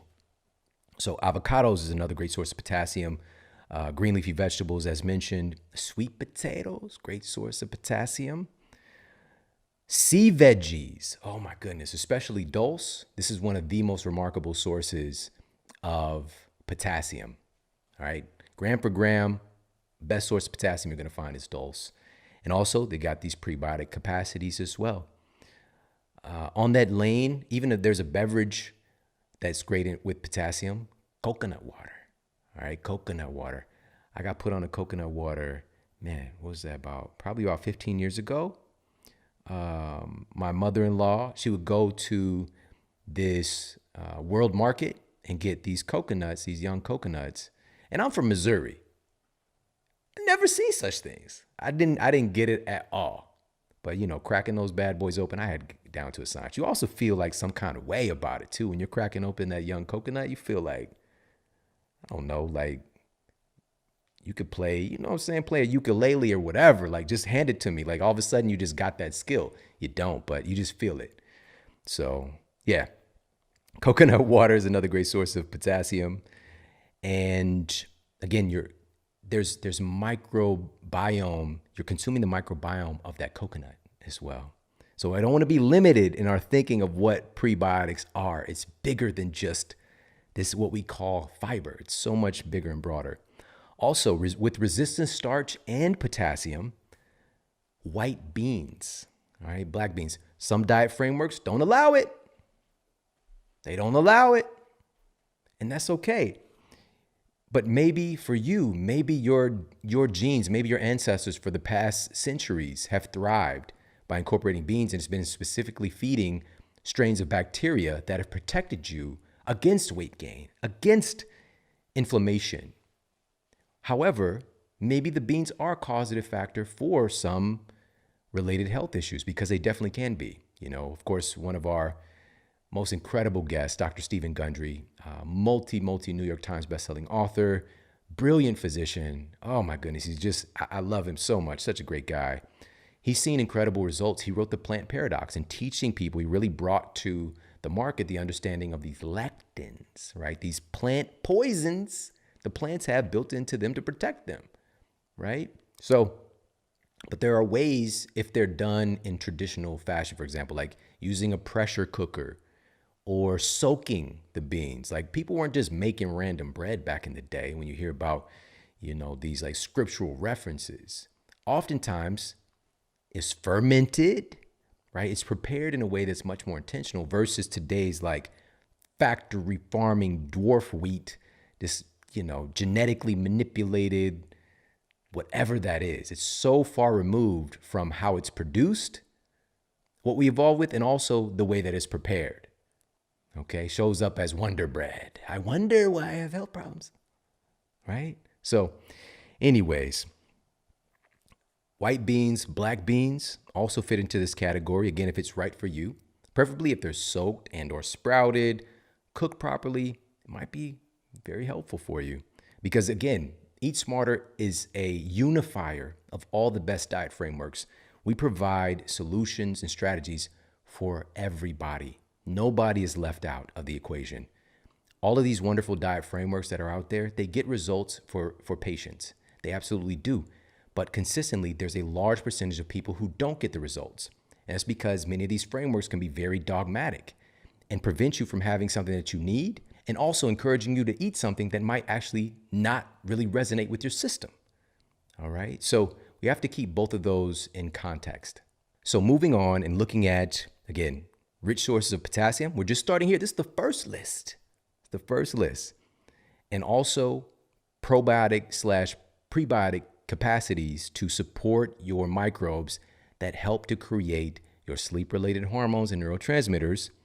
We also have yogurt is in this category. Again, clinically proven. It's a great source of potassium. And also we get in this conversation, what kind of yogurt? Well, obviously it's not Go-Gurt. We're not talking about Go-Gurt. The squirtable, like artificial colored, like whatever, that stuff. Okay. So ideally we want to get full fat. And we talk about this in Eat Smarter, the nuances, whether you're doing the plant-based or, the dairy-based, but we want to avoid, it should be coming from a source that's also consuming its normal diet. So ideally, if it's grass-fed, full fat, so it's actually the whole kit and caboodle, but also then there's plant-based versions of yogurt that are becoming very popular today. It doesn't have as much clinical evidence to its benefit, but tests are being done all the time. And I just want us to be able to have the data at hand that exists and use it if we deem it something good for us. And also in that camp, when we're talking about potassium, we've got fish like mackerel and salmon. They don't meet the prebiotic fiber rule necessarily, but they're also exceptional sources of potassium. So there's a wide spectrum of different foods. This is just some. We definitely, please hear me, you have to be consistent every day. Target something that has a good source of potassium because it's required to build your sleep-related hormones and neurotransmitters. All right, this electrolyte, because our bodies are largely running on this kind of electrical currency, it helps our cells to literally communicate. Our brain cells need electrolytes in order to communicate. Signal transduction. They cannot talk to each other unless we have adequate electrolytes. Okay, now next up, before we dive into more specific foods and nutrients we want to target, again, to build our sleep-related hormones and neurotransmitters, even that's not going to matter much if we don't remove the cause, remove the things that are damaging our sleep-related hormones, neurotransmitters, and our microbes, our microbiome, that all of this associated activity is controlling our sleep quality on so many different levels that we've already covered. So we need to remove the cause of the problem, what can be hurting us. And so we're going to just go through a few of these. All of these are listed out in Eat Smarter. But peer-reviewed studies have shown that each of these have, again, proven detrimental impact on your gut bacteria. All right, the same gut bacteria that communicate with your cells in your gut, creating your sleep-related hormones and neurotransmitters. These are proven. Agricultural chemicals, pesticides, fungicides, herbicides, rodenticides. Side means to kill. It means to kill, right? The suffix side means to kill, but it's not going to kill anything in you. It just kills the little pesties. You're made. We are more of these single-celled organisms than we are human cells by far. All right. Our microbiome is that. It's these very small entities that are very susceptible to chemical exposure. Most agricultural chemicals, the vast majority of the thousands of them, thousands approved for use for growing human food by our EPA, right? Environmental Protection Agency. Why are they allowing so much? I thought you were going to protect me. I'm part of the environment. EPA? Nah, it doesn't work like that. These organizations, we have to look out for ourselves and we have to encourage policy change. All right. So, but these chemicals, they're either estrogenic or neurogenic. So estrogenic, meaning that they disrupt the reproductive cycle of very small organisms. Or they're neurogenic, damaging the nervous system of these various, small organisms. And just say, again, something that I was kind of miseducated about in school is the nature of a bacteria cell, right? The single-celled organism doesn't have a brain. It's not smart. Oh, now we know. The bacteria communicate with each other. They respond to pain. They respond to changing conditions. That sounds very similar to a nervous system to me. We might call it something else. It's not human. But these things, now again, they're proven to cause significant damage to us. I talked about recently chlorpyrifos, one of the most widely used pesticides, and the multiple studies showing how it's caused significant brain damage to children. Pregnant mothers who are exposed to this chemical, again, approved by the EPA. It's red tape right now. It's supposed to be banned. It's at the Senate floor. It's at the courts, whatever. Why isn't it just gone? It's all of these politics, man. It's all these politics. And also skyrocketing rates of miscarriage, right? It's damaging the development of the nervous system of our babies. It's crazy, right? So to say that these things are damaging our microbiome, it shouldn't even be complicated to understand. Also, processed foods. What does that even mean? What is it? Trust the process. Not when it comes to food. Not when it comes to food. It's so far removed from anything that we're designed to eat over our countless centuries of evolution in this current form, right? We've got Homo erectus, right? Homo sapien. We're becoming Homo domesticus. right? We're like becoming this domesticated. I think about the album cover, Evolution of Robin Thicke. I don't know if it's like the evolving, and then we're kind of devolving. We're eating things in such a small window of our evolution that have never existed before. It's so far removed from actually being real food. It's just chemical and crazy processing, to the degree that this corn ends up being put through so much manipulation that now we've got Captain Crunch. That Captain Crunch doesn't look a damn thing like corn, right? But it's derived from corn. Somehow, trust the process, not with this. Trust the process in life and other things, but not with food. Don't trust the process. But not to say, again, you can have, if you're into crunch berries, it's okay. But we want to make sure that that is the exception and not the rule. Myself, my family, where I come from, it's the rule. We'll just say if I have 30 close family members of mine growing up, 28 of them are obese. I grew up in this. This was just normal, all right? Knocking down, man, I'll eat a half a box of cereal easy. Like that's a regular. And don't let me get some good cereal, because a lot of times we had the off-brand stuff. I didn't get Captain Crunch. We had King Vitamin. True story. King Vitamin was not as tasty, all right? Some of the stuff was equal, it's comparable, all right? We had we didn't have Tony the Tiger. We had, I think it was like a polar bear, right? It wasn't Frosted Flakes. It was like Sugar Flakes with the polar bear. Polo the polar bear. They're good, right? He's changing the motto, everything.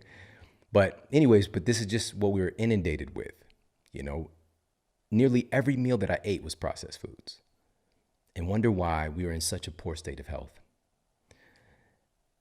These foods are also destroying our bacteria cascade and really feeding opportunistic, pathogenic bacteria who look for weakness in our system. It's just how nature works. So these are the things destroying our microbiome, destroying our sleep quality. We want to be more cognizant of these things so that we can avoid them. Vitamin D deficiency, consequence or cause of obesity? And it's analyzing the complex relationship between vitamin D and body fat. So what's going on here? Well, in the process of usable vitamin D being made in the body, once the sun's rays convert 7-dehydrocholesterol in the skin into vitamin D3, or we take a vitamin D3 supplement, that D3 actually gets stored in your fat cells. It's getting stored in your fat cells. All right, so that D3, before it even gets to the other steps, unless those steps are available, until the D3 gets cleared for deployment to be shipped to the liver and converted into its usable forms, once it reaches the kidneys, it is getting stored in body fat. Now, excessive body fat appears to create a clog in this conversion process. Essentially, the fat cells appear to be calling for more vitamin D to be distributed in the expanded fat cells, in this fat cells community, and less being able and viable to be sent off for conversion. So to reiterate this point, it appears that our expanded fat cells, the more body fat that we're carrying, the more it's kind of hungry and holding on to the vitamin D that we might even be making via interaction with the sun, so vitamin D3, or taking in from our nutrition.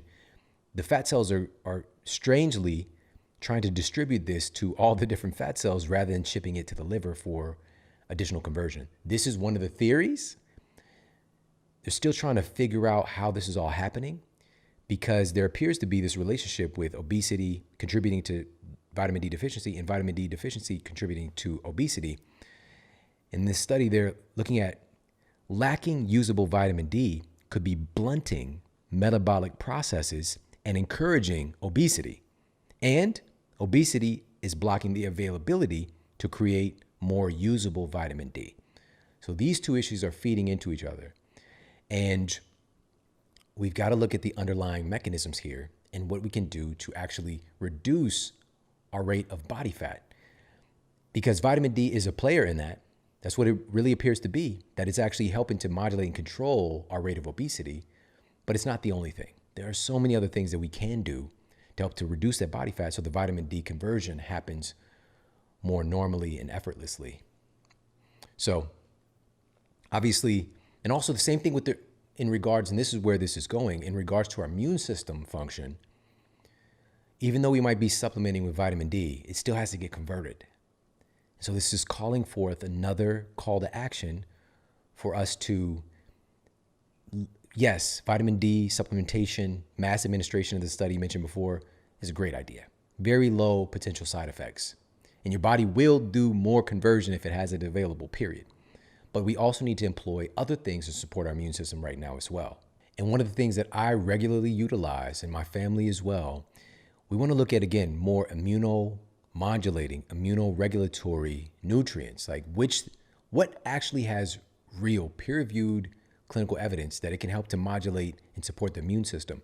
Because we might have this state where we have this, quote, cytokine storm, where the immune system is overactive. That cytokine storm is not a virus that does the thing. It's our immune system response. Our immune system is doing it. So bringing that immune system response where it needs to be, or if we're not having a proper response, helping to modulate and bring the immune system up. One of the most noted, and this is published in the journal, Recent Patents on Inflammation and Drug Discovery, revealed that the medicinal mushroom reishi has potent anti-inflammatory action, plus it possesses immunomodulating and immunopotentiating capabilities. Come on, reishi. Another study, and this was published in Mediators of Inflammation, noted that the polysaccharides in reishi were found to enhance the proliferation of our T cells and B cells. Immunomodulators. We have access. They work incredibly well with keeping our bodies healthy. Plus, this is the great thing about real food and things that have a long history, not invented literally months ago, invented last week. Here's the new one. We got the new formula for it. No, thousands of years, documented history. It's been used for centuries. If we're talking about reishi, it's not just going to be good for one thing. It's going to be good for many other things when we're talking about what the human body really thrives on, versus this drug being for this one use and it has all these negative side effects for everything else in your system. One of the reasons that I really love reishi is that it's so supportive of our sleep. And a study published in Pharmacology, Biochemistry, and Behavior found that reishi was able to improve sleep latency, meaning you fall asleep faster, improve your overall sleep time, and improve your sleep efficiency. So folks were spending more time in the deepest, most anabolic stages of sleep and more time in their REM sleep as well.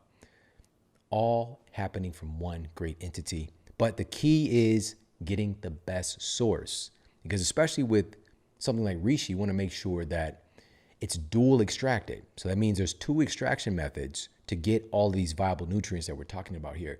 This is why I love Four Sigmatics reishi. All right, so go to foursigmatic.com/model. That's FOURSIGMATIC.com.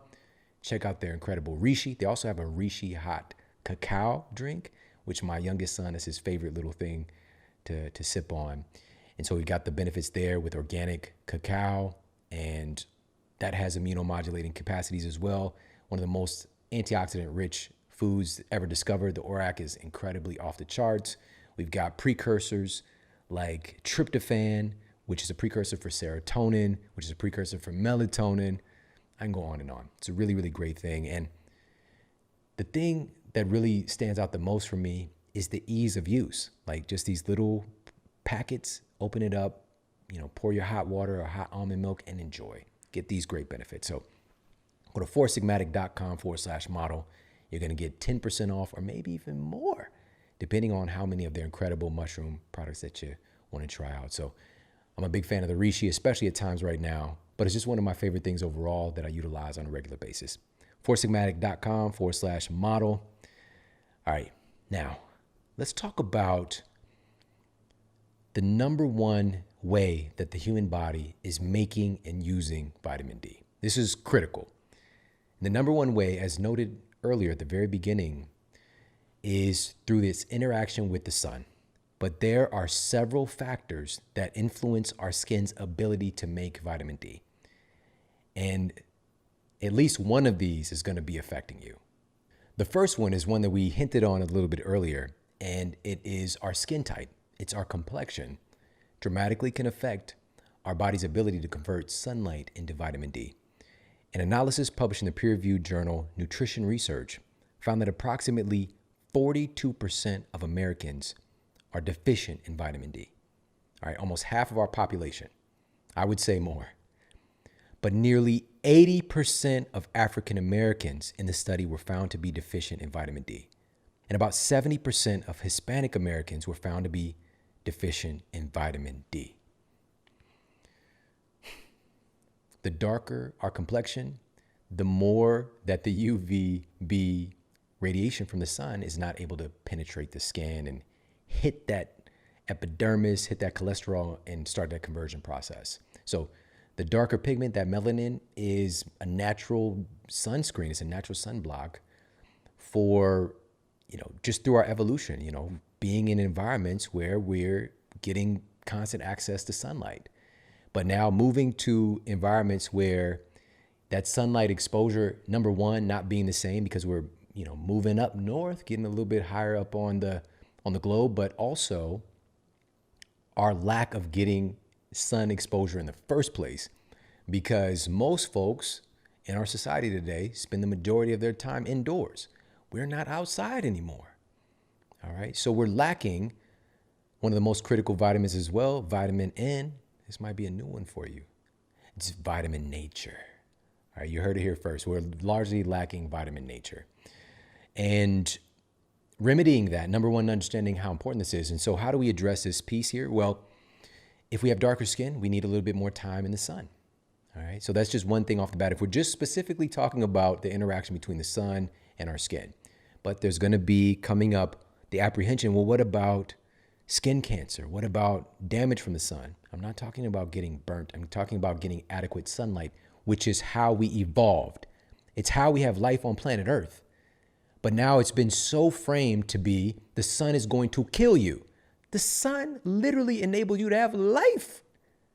The sun isn't just outwardly trying to kill you and take you out. We've developed these powerful interactions where sunlight interacts with our genes. If you're not getting that, we're not human. All right? I'm not saying to go out and get roasted, toasted, broasted, especially if you have incredibly pale skin. That is silly. All right? The sun can hurt you. But living in a natural setting, it's difficult for it to do so. But we're not living in a natural setting. Many of us, when we finally do get some sunlight and we get sunburned, because we're spending so much time indoors and we go out and we go on vacation, and you got to lather up. But we should be getting some adequate sunlight on a regular basis, if at all possible. We'll talk about that more about where you live and those kind of things in a moment. But in general, if you have lighter skin, you're not going to need as much sun exposure. So maybe 10 to 15 minutes a day. And we're going to talk about some specifics coming up next on what that looks like. And then, but maybe if you have darker skin, maybe you might need 30 minutes. All right. Which this isn't even a lot. Go outside. There's a whole world out there. Out those doors. Go and experience it. All right. This isn't even like when I'm saying these time recommendations, it's just like, that's not even a big deal. 30 minutes outside. Because I feel it in myself as well. Like 30 minutes. That's the old me still present, still traces remnants of the Shawn who did stay inherently indoors. But, just we can make that time more valuable. Get outside. You could do your workout. Combine two things together. Go outside and work out. Have a walking meeting with your coworkers, right? Or if you're doing a meeting call with somebody, put on the headset and go for a walk, get some sunlight while you do your meeting. Maybe this is a good time to just go outside and, play a game, hang out with your family or your kids, go outside and play a game. Or at least let the kids go out and play a game. You go sit and watch them and get a little bit of sunlight. We can stack conditions and find a way. All right. So that's the big thing. Number one is the skin type. We've got to be more adamant and intelligent about getting that exposure Almost 50% of our citizens are deficient in vitamin D already, but much higher levels in the African American community. And we're also not coincidentally seeing higher rates of severe symptoms in regards to this current infectious disease, but also many other infectious diseases and chronic diseases as well. Vitamin D is an important facet. You know, if you've got that pigment, you've got that melanin, your genes are much closer to the motherland, all right? In an environment where you would be getting more sun exposure. And now the environment is much different, but the genes, like, it's just a few generations separation from that. And so that change in environment is so harsh. This is one of the reasons we're having such high rates of chronic disease in our communities. Sun exposure is one of those major culprits. Of course, being inundated with poor food, stress, all these things matter. We got to take each piece back into our power, take control of the things that we can control. And one of the things we can control for free is getting a little bit more sunlight intentionally. So that's number one, is skin type. Other factors that can affect your skin's ability to make vitamin D. Number two is the time of day. You're going to make vitamin D more readily depending on what time of day it is. And so the optimal time where you're going to get the fastest conversion of that UVB into vitamin D in your body is the midday sun. All right, when the sun is at its peak, the midday sun is the most apt to contribute to that conversion. So when it's highest in the sky, all right, so the time of day, it's not the only time, but it's just the most efficient time. Pretty much any time you're getting the sunlight, if the sun is touching you, you're getting, when you can literally see, if you see it on your body, even if you can't see it, that's the thing. If it's an overcast day, the sun is still shining through. All right, different, you know, we've got UVA, UVB, that's a whole different conversation, but the sun is still touching you. And when it's doing that, it's interacting with your body, and DNA changes are happening, genetic changes are happening. Or let's be clear, your genes don't necessarily change, it's the expression, the reading of those genes, epigenetic influences. All right, so the time of day. Next up here, other factors that affect our skin's ability to make vitamin D. The next one is your location or your latitude. Where you physically are in the world. Where are you located on the globe? Where are you located on planet Earth determines whether or not you're getting sufficient UVB. All right? Depending on what time of year it is, there's something, a lot of folks know this term, but it's the 37th parallel. It's also known as the sun belt or the vitamin D belt. It's basically like a high-rise gene belt around the globe that below the 37th parallel, you're getting adequate UVB coming through all year. But above the 37th parallel, generally, especially the winter months, but can be pretty much half the year, you might not be getting adequate UVB actually coming through in the first place. And so if you're watching this on YouTube, we have up an image for you to see that 37th parallel, to see where you live. Are you above or below the 37th parallel? And basically we're talking about, it goes across about half of the state of California. So the top half is up above the 37th parallel, not getting that UVB year round. And then below that is getting the UVB year round. And then going across Arizona, just the top of Arizona and the top of Texas is just below Missouri, just below Kansas, just below Colorado. So those states are not getting that year round. All the way is basically kind of cutting off in between North Carolina and South Carolina on the East Coast. So the upper East Coast states are not getting that UVB year round. So we see the deficiencies. The data shows clearly, you see the deficiencies are higher in the northern states. All right. In particular for African American community, more likely to be vitamin D deficient living in the states that are above that 37th parallel. So, but if you don't live below the 37th parallel and getting that UVB year round, move. No, I'm just kidding. You don't have to move. You don't have to move. There are other strategies here. You can if you want to, but there are other strategies. All right. So, of course, I lived in Missouri pretty much my entire life and always found optimal vitamin D levels because the body can actually store, as we mentioned, vitamin D for a sufficient amount of time if we kind of build it up and store it up in our system. And so you can kind of last a little bit through those darker months. However, this is a time where food becomes more important and supplementation becomes important as well. I'm a big proponent of food first. And so we're going to talk about that. But this is definitely a spot for some smart supplementation. But that comes with some important caveats, which we'll get to in a moment. So that's the third one here on other factors that affect our skin's ability to make vitamin D. So we got skin type, time of day, and your latitude, your location. Number 4 is the time of year. The time of year affects the amount of UVB that you're getting from the sun.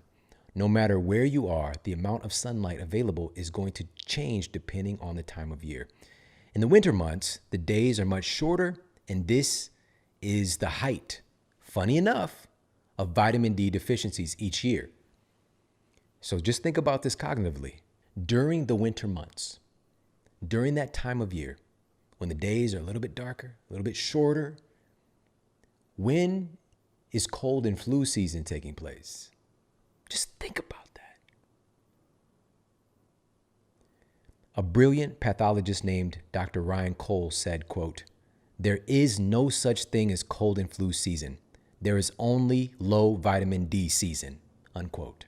And us truly understanding today in this vitamin D masterclass how important vitamin D is for regulating our immune system, our hormones, our DNA, and our genetic expression, we can start to understand how true that statement is. Because if you think about it, why suddenly is the world making me sick? Like the rest of the year is cool, but now it's like cold and flu season. What changes? And we think, oh, it's because it's cold. So we call it a cold, it's because it's cold. No. You know about cryotherapy? You know about the Iceman Wim Hof, right? He's actually doing this cold.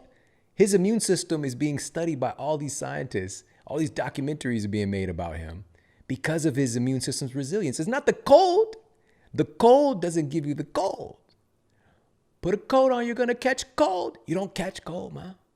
How do you you don't catch a cold. That's not how it works.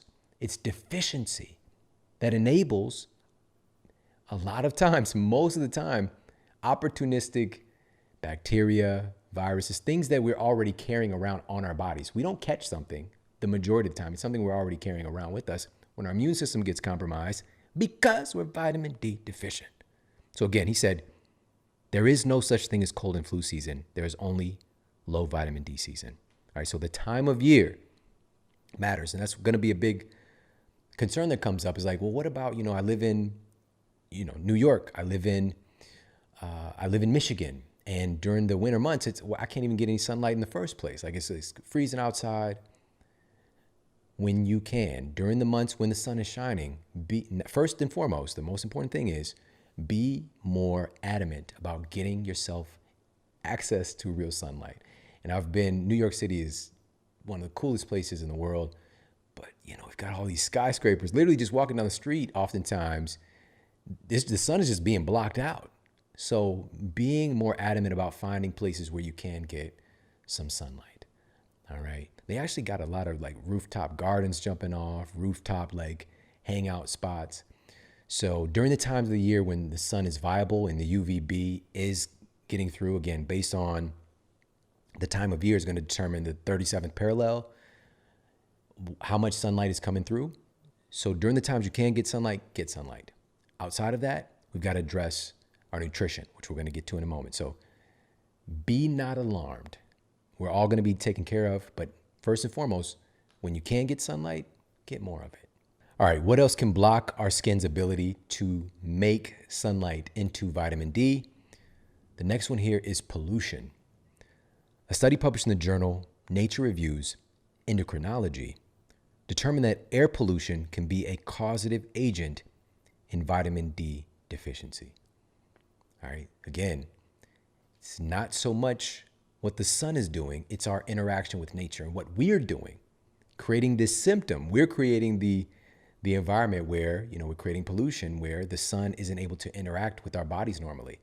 This could even potentially have certain rays of the sun being able to pierce through without the complementary rays, right? So we get into that conversation. So pollution. So if you're in a place that has more pollution, your likelihood of vitamin D deficiency can go up.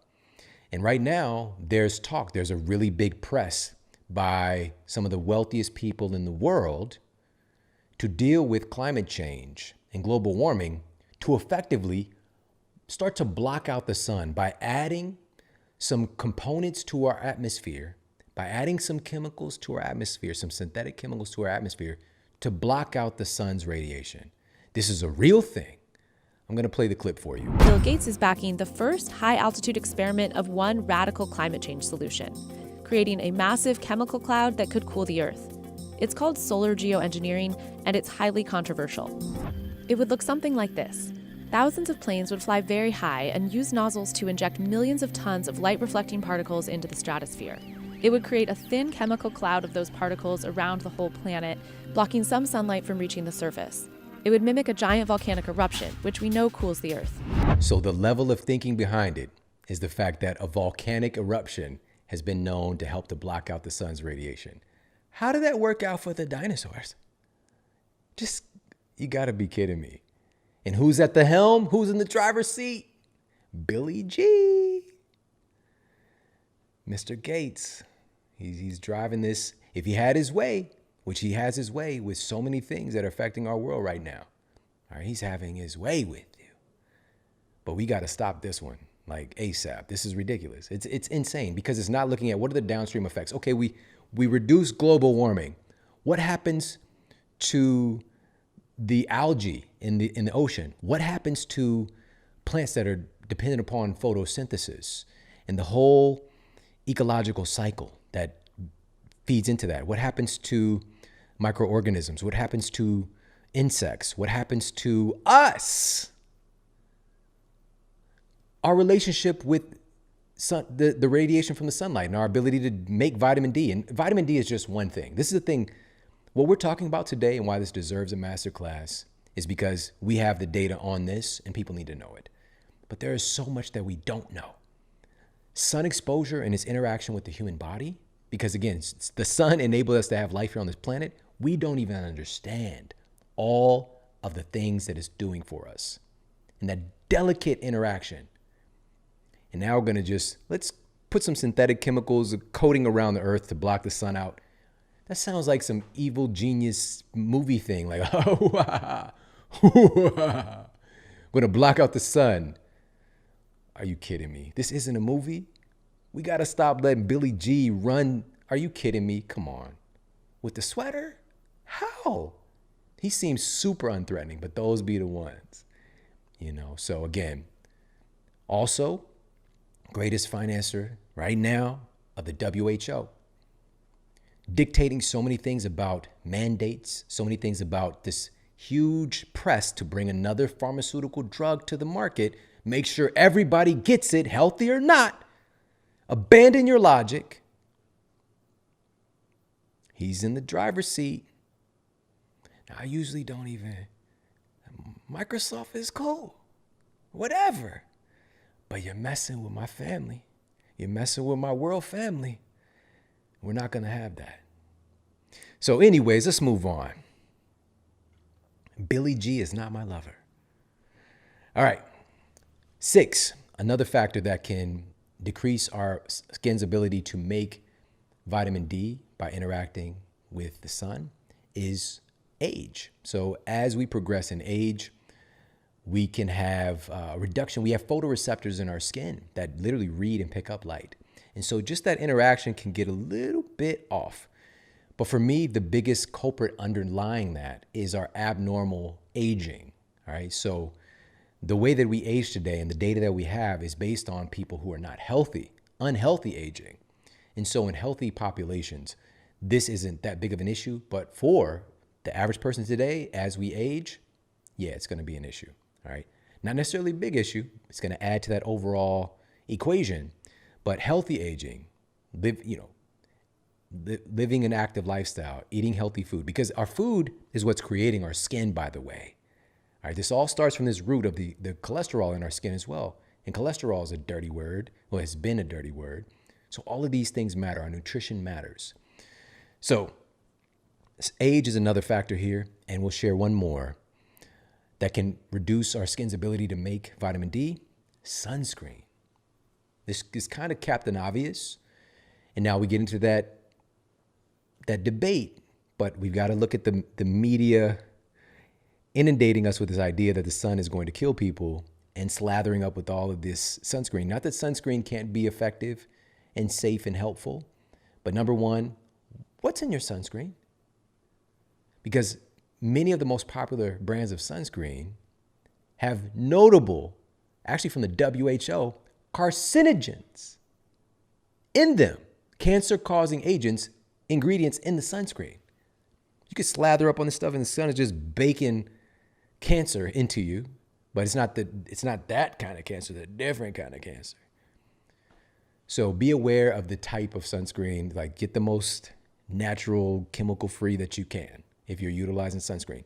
But sunscreen does block out vitamin D. So your skin's ability reduces it dramatically, potentially, depending on your complexion, the sunscreen you're using, all these factors. So keep that in mind. We do want to have some sun exposure. Without sunscreen, I'm not saying to bake yourself, but that's the most efficient and effective and natural way to make vitamin D. But also, check this out. Low vitamin D is actually a major risk factor for skin cancer.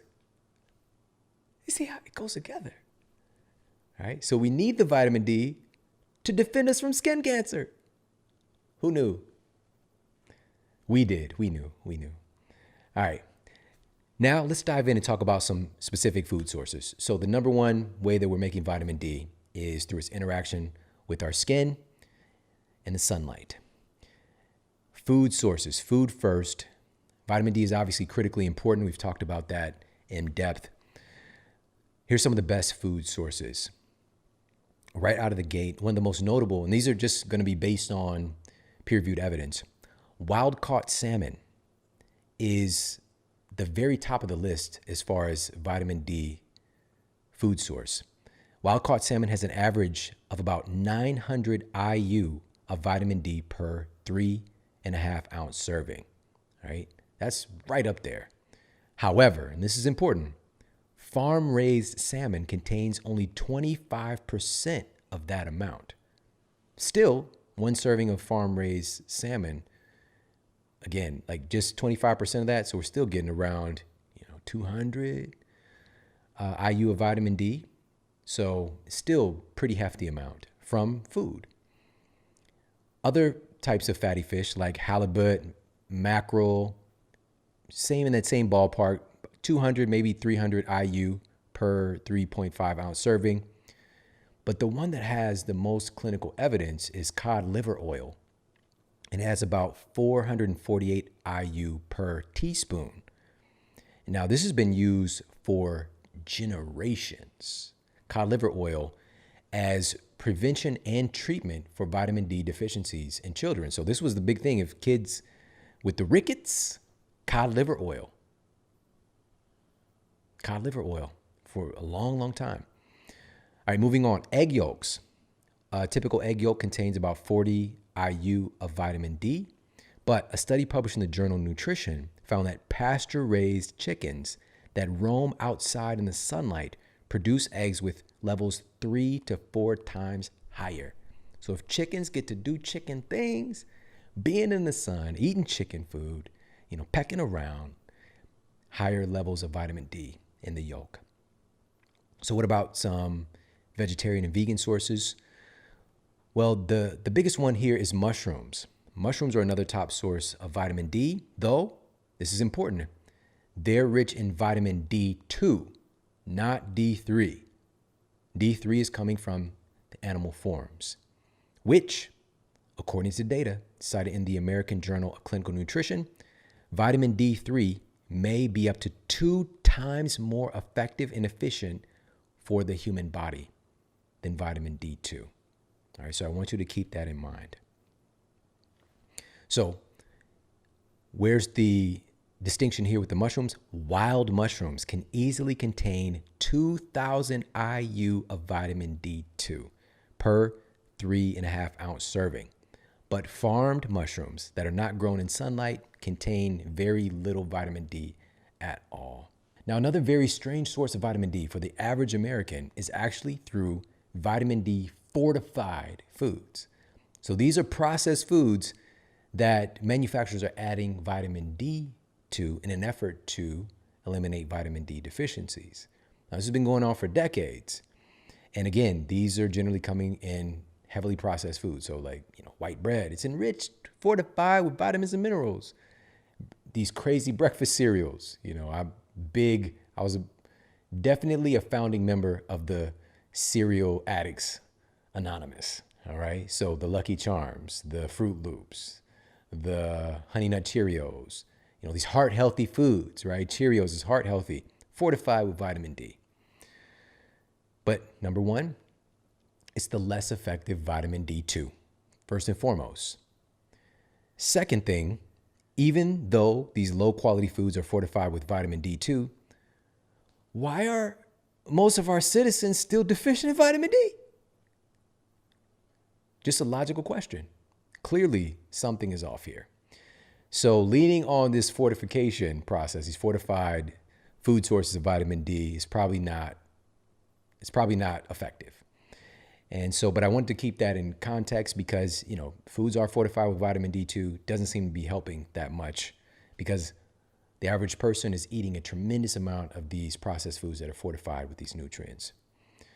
All right, so with that said, so food first, target some foods, sunlight first, then food as far as vitamin D is concerned. But in this context of like what we're ingesting, food first, and supplementation can be incredibly helpful for folks who live above the 37th parallel in particular, and or folks who are not adamant about getting adequate sunlight.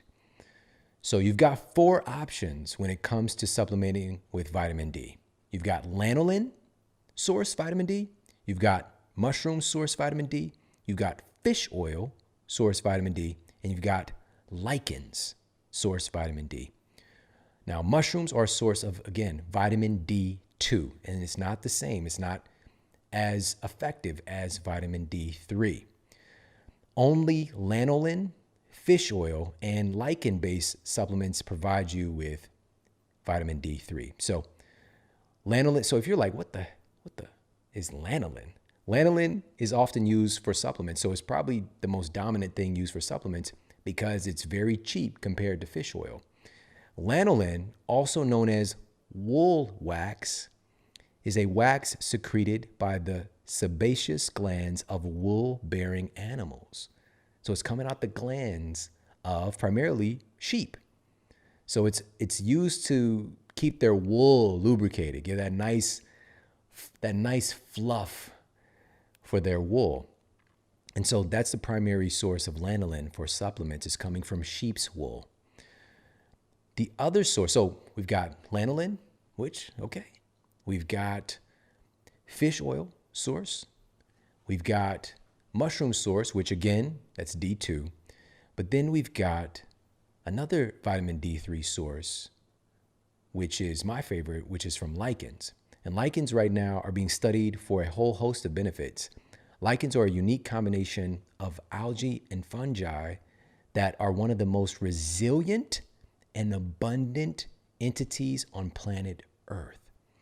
Now, this is a vegan source of D3, which is incredibly rare and making it one of the most popular D3 supplements in the world. In my family, we actually use a vitamin D3 spray. And so it's sublingual, you just spray it under your tongue. And number one, it's much more bioavailable and absorbed faster because, taking these capsules and all these crazy fillers, but it's just you can lose some in that digestive process. But that sublingual spray under your tongue is awesome. And also, it's a lichen D3 source. And this is the one from Onnit, by the way. So it's an Onnit vitamin D3 spray. And I'm also, because it's a vegan source, I'm able to hand it out readily to friends and family who are vegan and vegetarian. But here's the key. This is the biggest part and why this D3 is important, or any that you might find, but this is where it's a game changer. Vitamin D3 is fat soluble. It's fat soluble. You have to have the fats involved for you to absorb it and utilize it. And the most popular brands of vitamin D3, and I just went and checked on this just prior to the show. I was shocked. Most of the most popular brands that people are buying for D3 are encapsulated with horrendous, heavily refined soybean oil and corn oil. Because again, it's fat soluble. Let's just throw some soybean oil in there. Even though one of the peer-reviewed studies that I talked about in my book, Eat Smarter, found that just smelling, just inhaling the fumes from soybean oil, corn oil, these very refined seed oils, right, quote, vegetable oil, canola oil, can damage your DNA just by inhaling them, all right? This data exists. The processing involved in getting oil from a soybean is incredibly abnormal. The refineries, like the deodorizing process, all the chemicals added, it shouldn't even be ingested by humans. And so most vitamin D3 supplements are swimming in soybean and corn oil, but Honest D3 spray actually is using a base of medium chain triglyceride oil from coconut. All right, so coconut derived, natural, tasty flavors. Check it out. Go to onnit.com/model. That's ONNIT.com/model. You get 10% off the vitamin D3 spray and all their other incredible earth-grown nutrients, earth-grown source foods and supplements. I love those guys. onnit.com/model. Now, this is an incredibly important topic because our immune system right now is of the utmost importance in helping to increase our resilience and decrease our susceptibility to infectious diseases. And as you found out about vitamin D3, also reducing our risk of chronic diseases, everything from autoimmune conditions to cancer. Vitamin D3 in particular is that important. So my mission today is to encourage more Americans to get the D. All right. If more Americans get the D, it's going to solve a lot of our problems overall. All right. So I want you to be a part of that mission, to get the D and also give the D as gifts, all right, to other people. And I think we can help to bring more love and connection to our world at large. But seriously, I appreciate you so much. And this is just one aspect of real food and real nutrition that needs to be the top conversation that's being had. All right. These are the things that our genes literally expect us to have. Our genes expect us to interact with the sun, to produce vitamin D, and also to extract vitamin D from our food.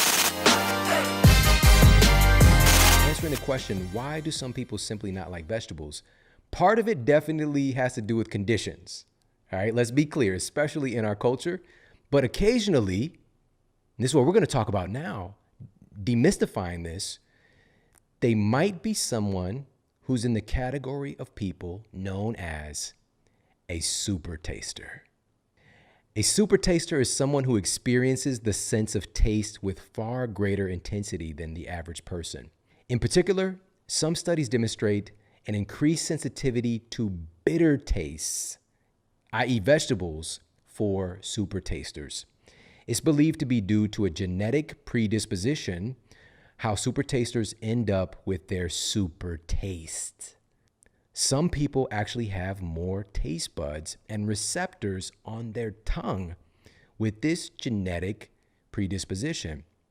Our taste buds, also known as fungiform papillae, are small mushroom-shaped bumps, thus the name fungiform, that are covered with taste receptors that bind to the molecules from your food and help tell your brain what you're eating.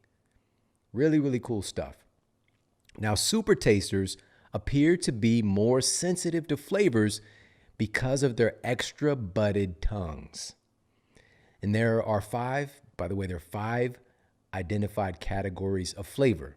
All right, this is just what we know. There's 5 categories: sweet, salty, sour, bitter, and umami. All right, umami. So it's kind of like that savory type flavor indication. Now, super tasters are particularly sensitive, again, to bitter flavors in foods such as green vegetables, which was my kryptonite. Why is kryptonite green? Matter of fact, shout out to DC Comics and the Snyder Cut. Did you see the Snyder Cut yet? 4-hour movie. Much better than the original, let's just be honest. And also, it didn't seem like it was 4 hours. It definitely seemed like a long movie, but 4 hours, unprecedented. Incredible story with Zack Snyder. Look into it, what happened with him originally filming the movie and somebody else taking over and him coming back for the Snyder Cut. But kryptonite's green. Somebody didn't like vegetables who's writing DC Comics. All right. Now, again, there are 5 categories, well noted, and super tasters are particularly sensitive to bitter flavors in foods such as green vegetables, coffee. A super taster, no. Coffee it's not one of their, it's one of those moments like it will repel you, that first sip of coffee. But super tasters, this doesn't mean they won't drink coffee. They're just going to probably have a lot of stuff in it. All right. They got a little coffee sprinkled in with a lot of cream and sugar or whatever they put into those frappuccinos out there on the streets. All right. Unicorn frappuccinos. Also, even dark chocolate, for example, like forget about it. Like they want their chocolate on the lighter side. They wanted Beyonce complexion. All right. That's where super tasters are going to want their chocolate, not the darker chocolate, which has the more benefits. No disrespect to Beyonce. All right. But for the super tasters, the bitter, not the so better. According to a report from the NIH, approximately 25% of people are super tasters, while 50% of people are, quote, normal tasters. And the remaining 25% of people are at the other end of the spectrum whose sense of taste isn't very strong. And they're labeled as, quote, non-tasters. Now, I think this is a bit dramatic to say you're a non-taster. You have no taste. You have no taste. I'm not going to just completely agree with that labeling. And any of these things, as you're going to see, have some wiggle room. All right, wiggle, wiggle. Now, we truly do experience the world in different ways. And this is the big thing I'm trying to bring forward. When two people are eating the same food, they're tasting completely different things. It's incredible. It's incredible, but it can also kind of gum up and create these experiences where people have their preferences. Some people can't get enough flavor as well. So when we're talking about a non-taster, they're probably going to be looking for more flavor, like more things added to something to make it taste intriguing, to make that sensitive, to make that interaction with the food more pleasurable, because they're not tasting things that definitely a super taster would be tasting, but even a normal, quote, normal taster, which what is normal? So some people can't get enough flavor, while some people are just getting slapped in the tongue with flavor. All right, when you're a super taster, just smacking your tongue around. When people are getting hit with even the tiniest bits of flavor, especially bitter flavors. And then you have everything in between. Some other little facts about our sense of taste. More than 200,000 people visit a physician for chemosensory problems, such as taste disorders, every single year. And many more taste abnormalities people experience go unreported. Also, many people are surprised to learn that flavors are recognized largely through our sense of smell. That's where the magic is really happening. It's not just on our tongues and our taste buds, but also our sense of smell. And this is why, for example, when you get a cold, when you get a little stuffy, your food tastes different because you can't smell it. It's not that your taste buds are misfunctioning or malfunctioning. It's because our sense of smell is not combining and creating the magic that we experience with our taste sensations. Now, our taste cells, along with our smell cells, are the only sensory cells that are regularly replaced throughout a person's lifespan. All right, so these cells are just regularly replaced compared to our other sensory cells. Now, another fun fact is that our taste cells and our smell cells are the only sensory cells that are regularly replaced throughout our lifetime. Our taste cells usually last about just 10 days. So there's a lot of turnover happening in your mouth. All right? You could take what you want from that statement. Regardless, our sense of taste is not static. This is very important to understand. It still adjusts based on your inputs. So you've probably heard the term, quote, palate change. A palate change. Well, this is actually a real phenomenon. In trying to explain how this happens behind the scenes, researchers at the University of Buffalo published data suggesting that proactively trying more bitter foods changes proteins in saliva that affect how we perceive the taste of food. So super taster or not, interacting with different foods consistently will change the way your body interacts with them. Several studies have also found simple nutrient deficiencies can change the sensitivity of your taste buds. For example, researchers at St. John University noted that a zinc deficiency can derange our sense of taste. Other nutrients like vitamin D, vitamin A, B12, and even copper have all been noted to influence our taste sensitivities.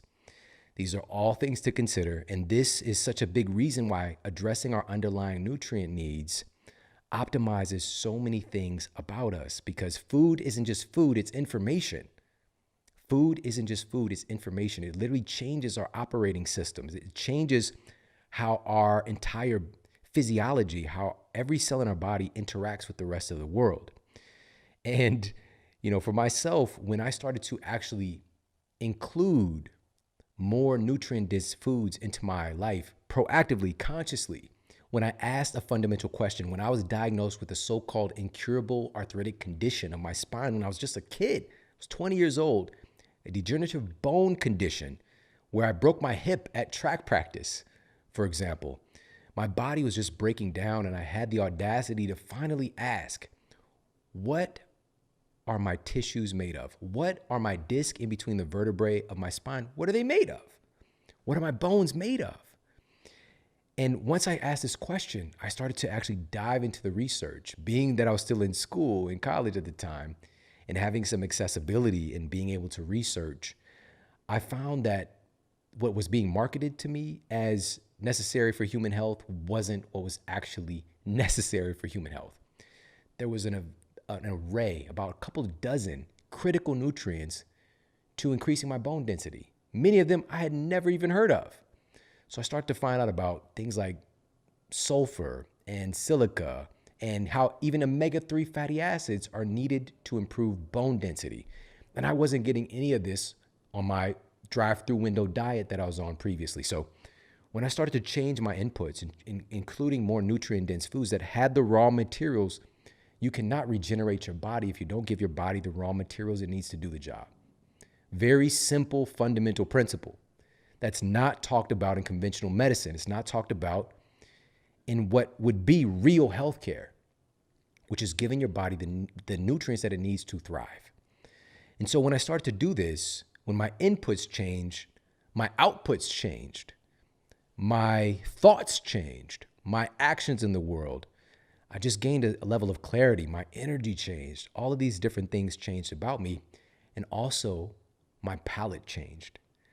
Because at that time, I went from a processed food drive-through window diet to eating more whole, real foods and kind of sneaking in my vegetables still, but just upgrading so much from that processed food to a whole food-based diet changed so much about me, and adding in some specific supplements. But more and more I asked, instead of the supplements, where's the whole food form going to come from? And I kept coming back to these vegetables that I just had this repelling vibe towards. And so one of the things that I did early on was, okay, I'm not eating kale, but let me throw this in the juicer, throw it in a smoothie, sneak it in, ninja style, right? Sneak it in there, slide it in. And as I did that, as I started to find creative ways to get these foods into my body, it started to change me from the inside out. So the first time I juiced like some greens, it was like 3 apples and like one celery and like one piece of kale kind of thing. Like, I was like, oh, this isn't bad. And just over time, it became less fruit, which that's a lot of sugar, by the way, back in the day, to not even needing the sweet, the fruit part in the first place. And so it was changing my palate. And oh my goodness, when these green, like concentrated green superfood blends came along, please. And for me, this is like 15 years ago. And some of them that shall remain nameless, they did not taste very good, but I was able to like add them to smoothies. And some of them, I kind of just had to tough it down and figure out. But again, it started to change my palate. Today, they make them that taste amazing. And they're doing it the right way. Cold processed, some of the greatest, like densest superfoods, green superfoods known to man. Like spirulina, for example, is 70% protein by weight. One of the rare nutrients called phycocyanin, one of the rare food sources of phycocyanin, which is like an ancient nutrient. And this is one that's clinically proven to stimulate something called stem cell genesis in the human body. This is the creation of new stem cells. These are things that were thought to not be possible, especially through having interaction with foods. But we're talking about nutrigenomics, nutrigenetics, and how food literally changes our genetic expression, changes our ability to do things like making more stem cells. What do stem cells do? Stem cells do everything. Stem cells become everything you need. You need some more bone tissue? You need stem cells. You need more heart tissue, stem cells. You need more brain tissue, stem cells. Meniscus, stem cells. They become what you need. So, just being able to have like the spirulina, the chlorella, and this is why I love Organifi so much. Organifi, not only do they have these superfoods, but they're cold processed to retain more of the nutrition. And it tastes good, so that my kids literally every day are having Organifi. So my oldest son loves the green juice. He gets it in every day. My youngest son, the red juice formula. But that green juice formula with the spirulina, the chlorella, the ashwagandha, it's an essential. It should definitely be a staple in our cabinet. So if you're not using Organifi yet, again, palate change, helping to change the intelligence of the body. And these are things that I literally did myself early on, and I didn't know that I was doing them. That was changing my palate and making me crave and want foods that were better for my body than my drive-through window diet that I was more attracted to prior to really getting this knowledge. So head over to Organifi.com/model. That's ORGANIFI.com/model. You get 20% off. 20% off their green juice formula, the red juice, the gold with the turmeric. Oh my goodness, incredible. Pop over there, check them out, Organifi.com/model. All right, now listen. Even in this vein with the super taster, the quote normal tasters, and the quote non-tasters, there's so much diversity in how we interact with foods. But I want to move on to something that isn't a taste in a sense, but it's more of a food experience that gives us more of like a feeling than anything else. How in the world do spicy foods turn up the heat in our mouth and in our bodies? How is that happening? And I'd imagine, I unconsciously thought this, that most folks would think that the quote burn of spicy foods is a form of taste. But again, it's more of a feeling. In fact, the two sensory experiences are related, so our taste and that the feeling experience, which we'll talk about more, but they're also very distinct. Spicy foods innervate the tongue in the same way, interacting with the papillae. But there's an additional pain system that is triggered by compounds in spicy food that are located everywhere throughout the body, not just your tongue. So you can have the experience of this kind of thermal effect everywhere. Capsaicin is the main active ingredient in spicy food, and it binds to a special class of receptors inside of our mouth called VR1 receptors. Now, these are specialized pain receptors that respond to temperature extremes and intense mechanical stimulation, such as pinching and cutting, and it signals your brain to try to protect you from those things. These receptors also respond to very specific chemical influences like those from capsaicin. So when we consume capsaicin, our central nervous system can be confused or tricked in a sense when these pain fibers get stimulated as if something physically hot is touching your mouth. And you need to release the body's internal and external sprinkler system to help to put the fire out. And as you know, spicy foods can induce sweating, accelerate the heart rate, all kinds of system-wide changes can take place. So in essence, these pain receptors respond when you're drinking something that's too hot, for example. Maybe it's a coffee that's like scalding hot, and these pain receptors tell your brain, hey, back off. The same thing is happening. It's triggering the same receptors with spicy food. But it can be just enough where it's like, oh, this is a little bit too hot, or maybe too hot, or maybe extremely hot, and it gets painful. But it's nothing that's actually, because that pain receptor with something that's physically hot, for example, is trying to make sure that you don't melt your tongue or melt your biology, all the cells in your mouth. But the capsaicin can't actually do this, not actually melting anything, but it tricks your receptors into thinking that that's what's happening. Now, when these pain sensors get triggered, this also stimulates the release of endorphins, right? These feel-good compounds. This is part of the reason that spicy foods can be so attractive. They, in a strange way, make us feel good.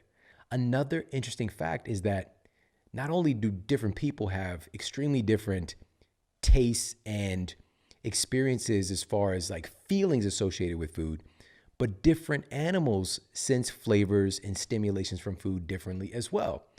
For example, it appears that birds don't register the effects of capsaicin like mammals do.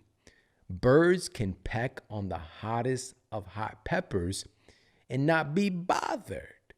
All right? It's as if they evolved alongside some kind of a partnership with hot peppers, so that the birds, because they're flying to different places, dropping off those leftovers from the peppers, dropping off those seeds, and they created like a little bit of a partnership because it's tricking your brain into thinking that it's physically hurting you, but it's not.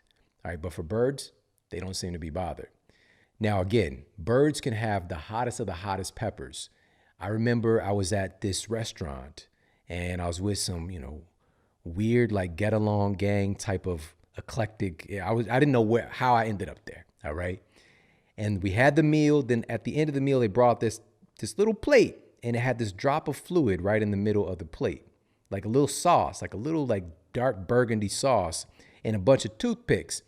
And I'm just like, what is this? This is already weird enough. The whole vibe of the thing is weird enough. I was traveling in from St. Louis to LA, funny enough. And this was probably, I don't know, maybe 10 years ago. So much stuff was new to me. And so people start picking up the toothpick, people who were affiliated with this experience, and dipped it into the little dollop of sauce. Like it was tiny. It was like the size of smaller than a dime. Dipped it into the sauce and then put it on their tongue. And I'm like, I guess when in Rome, I guess. And so I did it.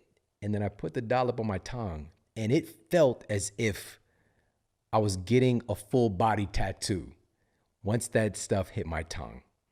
And come to find out, it was some like crazy exclusive ghost pepper or some other kind. I don't even remember the name. What's beyond a ghost? It was a freaking, I don't know, vampire pepper.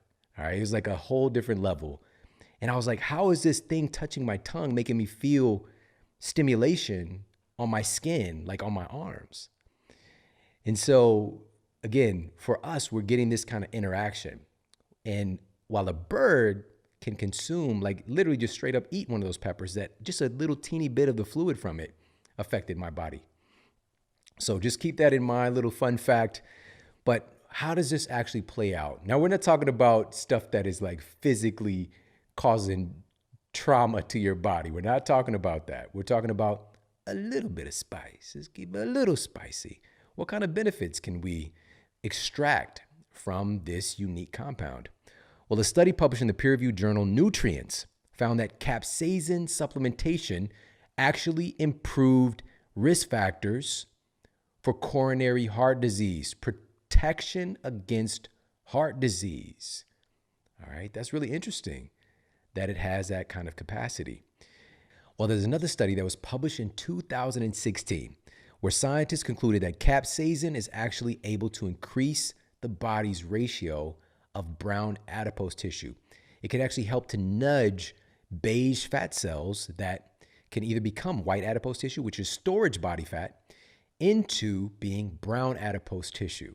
So this is a type of body fat that burns fat. And again, we talked about these in depth on that episode detailing how metabolism works. So make sure to check out that episode after this one.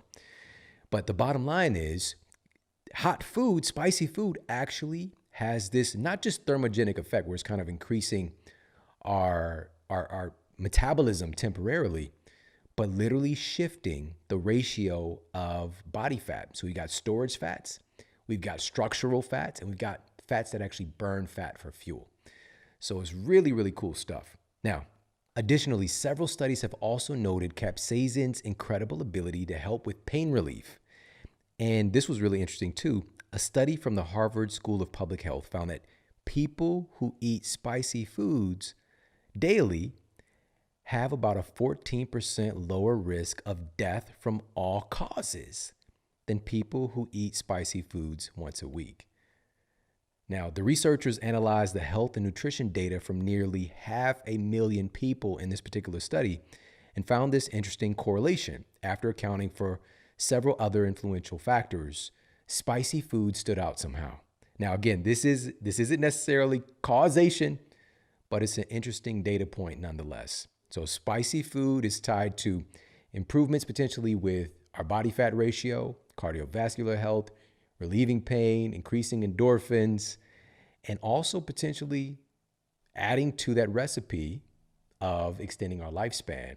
Pretty cool stuff. So spicy foods, you can spice up just about anything. You could spice up adding peppers, and obviously it's something that's dried and used, like cayenne pepper, for example, for savory dishes, even combining it with sweet foods, having a little bit of cinnamon along with some chocolate.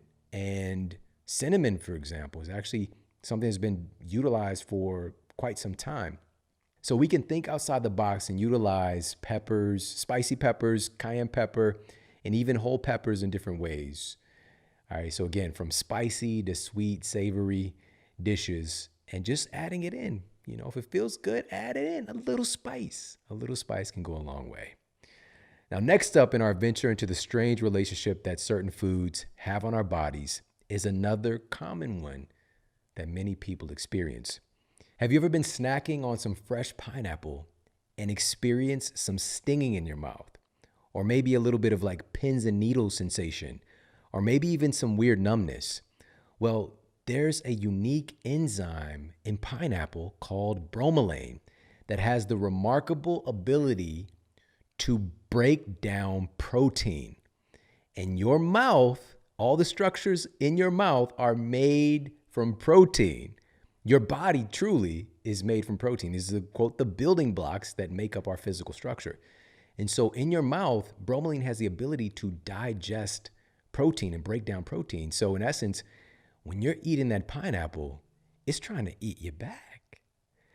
So when we're having this situation, this hit me and I'll hit you back situation taking place with pineapple, this is happening in our mouth. And so the question for me came up, well, what about the rest of my body? Like, what about the downstream effects with the pineapple since it's digesting protein?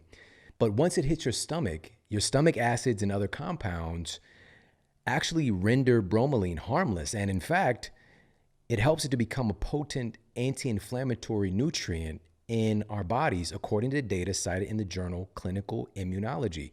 Now, you might be wondering why a journal dedicated to immunology is investigating this pineapple compound in the first place.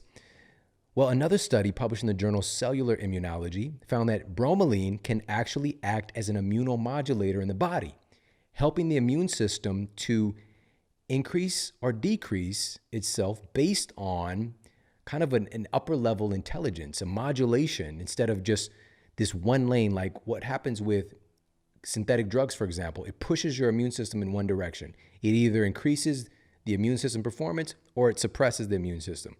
Foods like pineapple, like bromelain, appear to have an immunomodulating capacity where it helps your immune system to modulate and to go up if it needs to, or even go down if it needs to. And when we're talking about why would it need to go down? Well, what if we're having an excessive immune response, right? Or an autoimmune reaction?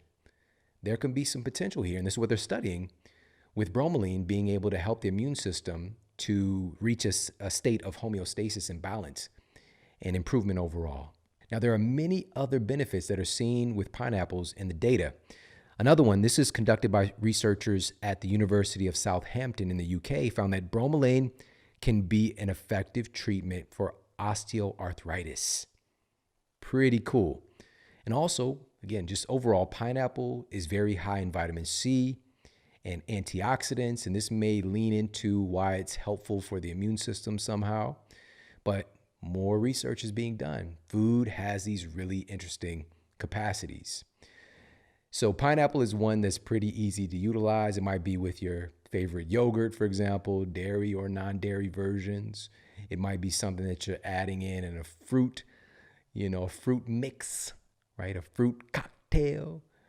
I mean, let me be 100. I used to hate pineapple because it would come in a little fruit cocktail that you get at school, and it always it was not yellow. It was like translucent white. Like it was just like, what is that? And just threw the whole vibe out. If I was trying to eat the peach, it had the peaches, the grapes in there. The pineapple just was suspicious to me.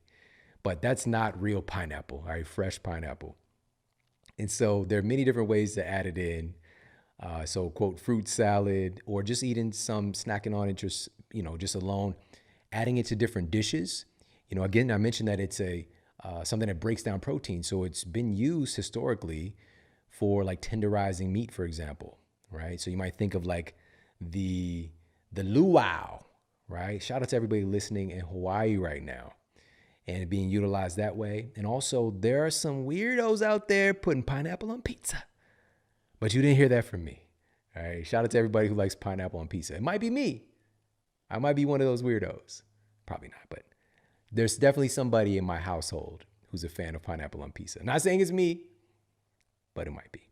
All right, so pineapple is another one of those foods that has a very strange interaction with our body, but it also has some really remarkable benefits once we dive into the data. Now, our final strange interaction with foods and the human body seeks to answer the question, how are processed foods able to taste like things that they're not? So, for example, there's not actually any grapes in the grape soda. And there's not actually any chicken in the tofu chicken nuggets. How are we able to make things taste like things that they're not? Now, when it comes to grape soda, for example, I'm saying grape soda because that was my vibe. All right, that Vess grape soda, from where I'm from, it's a hood classic. All right, so having that as like something that I would go to quite often, the grape, the fruit punch, the strawberry soda, but the grape in particular has a little bit of a vibe, an essence of grape to it, but there's 0% grape juice in the grape soda. How are we able to do that? And by the way, it doesn't have to be perfect. The flavor notes don't have to match up perfectly to muddy up the waters in how foods are communicating with your brain. So how are they able to do this? There's something called a gas chromatograph that's able to now, we've been able to isolate flavors, isolate chemicals that denote flavors in foods. So food scientists have been able to use technology to isolate specific chemicals in foods and then put those chemicals into other things to make those things taste like things that they're not. All right. So making a chip taste like, there's like the chicken and waffles flavored potato chip, right? All these different crazy things that we're able to do. And again, this doesn't have to be perfect. Like the strawberry candy, the strawberry beverage doesn't have to taste exactly like a strawberry, but it's just enough to muddy up those waters of communication between the food stuff and your brain. Now, what do I mean by this? Well, we evolved eating food and having a very specific relationship to the flavors and nutrients in foods.